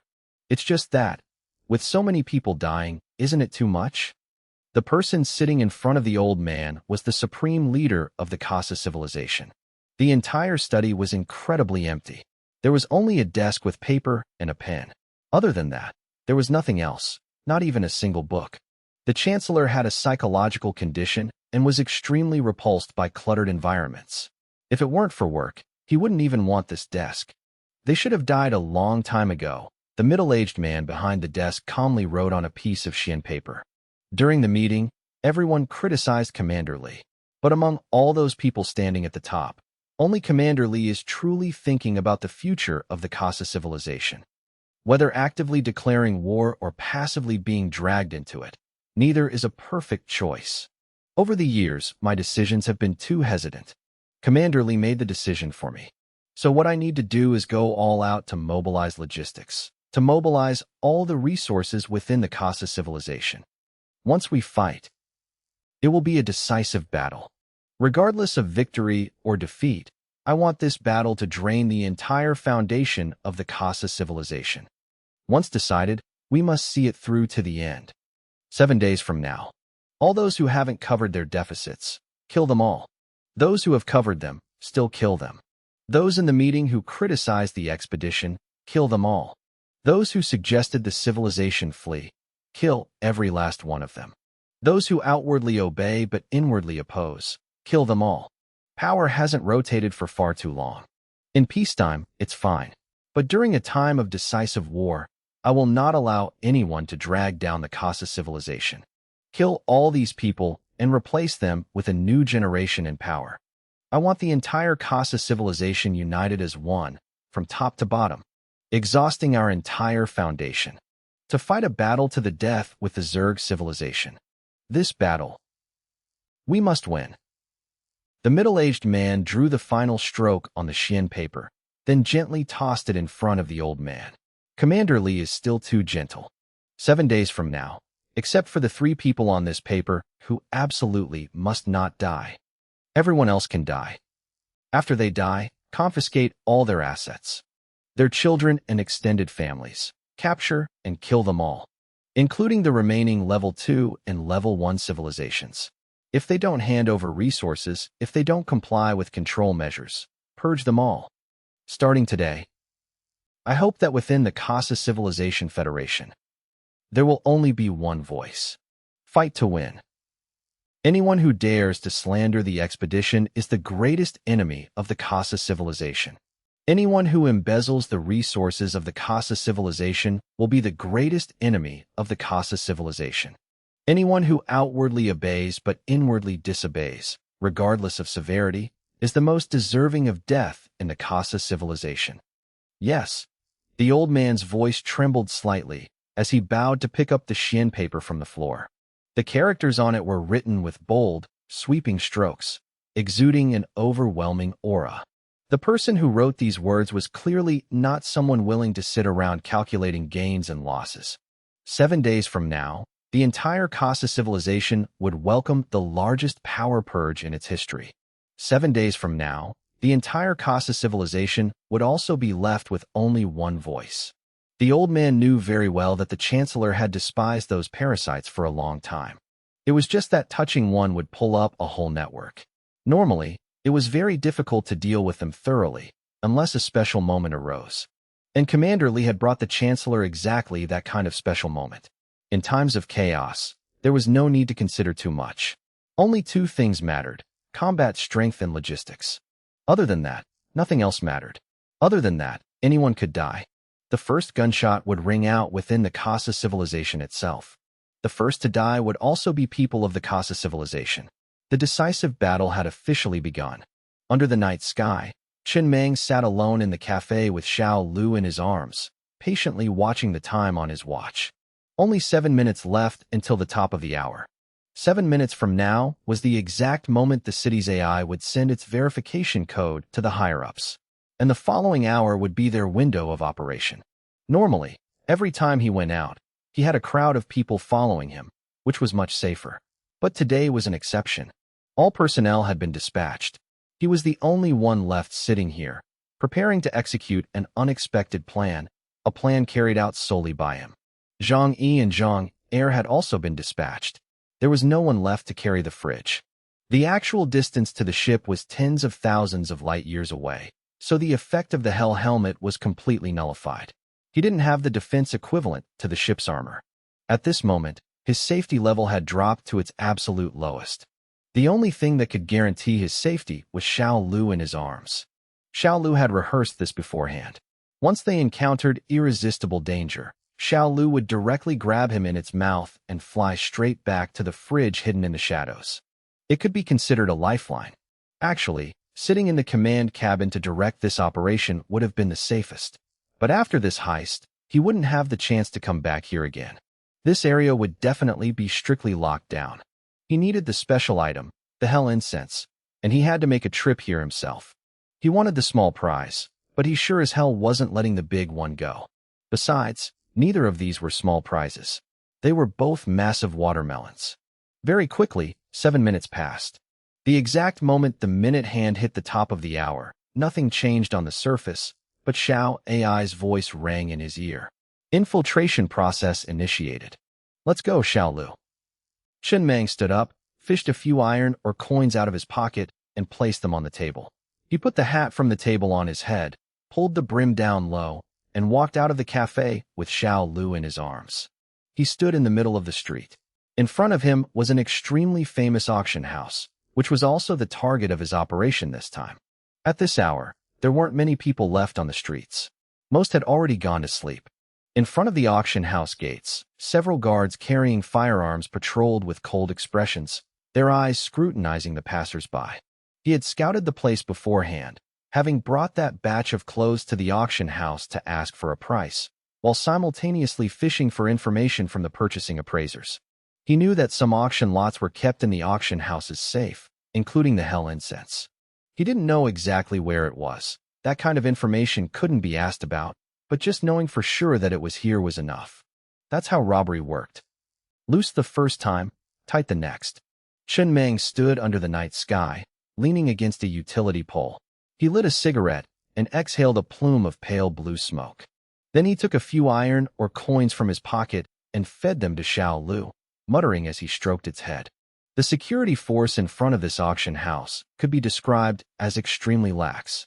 They looked intimidating, but it was just a few guards with guns. Let alone protecting an auction house. Back in the apocalypse, the security force for a level 1 or mine was larger than this. One glance was enough to tell that this place had never been robbed. There was almost no robbery within the Casa civilization. Because the welfare and wages were so good, no one needed to risk their lives breaking the law. As for people from other civilizations, they fundamentally didn't dare come to Casa territory to cause trouble, and no space pirates dared to touch them either. With no precedent, their defenses were lax, allowing them to secretly set up a heaven-deceiving grand array without any obstacles. Right at this moment, a deep shout rang in his ears. The guards had noticed Chen Mang leaning against the utility pole smoking. They immediately cocked their weapons, strode over, and yelled, "Get lost!" At the same time, Xiao Ai's voice rang in his ear again, cold and decisive. Infiltration complete. From this moment on, control of the entire city is in my hands. Time remaining, 55 minutes.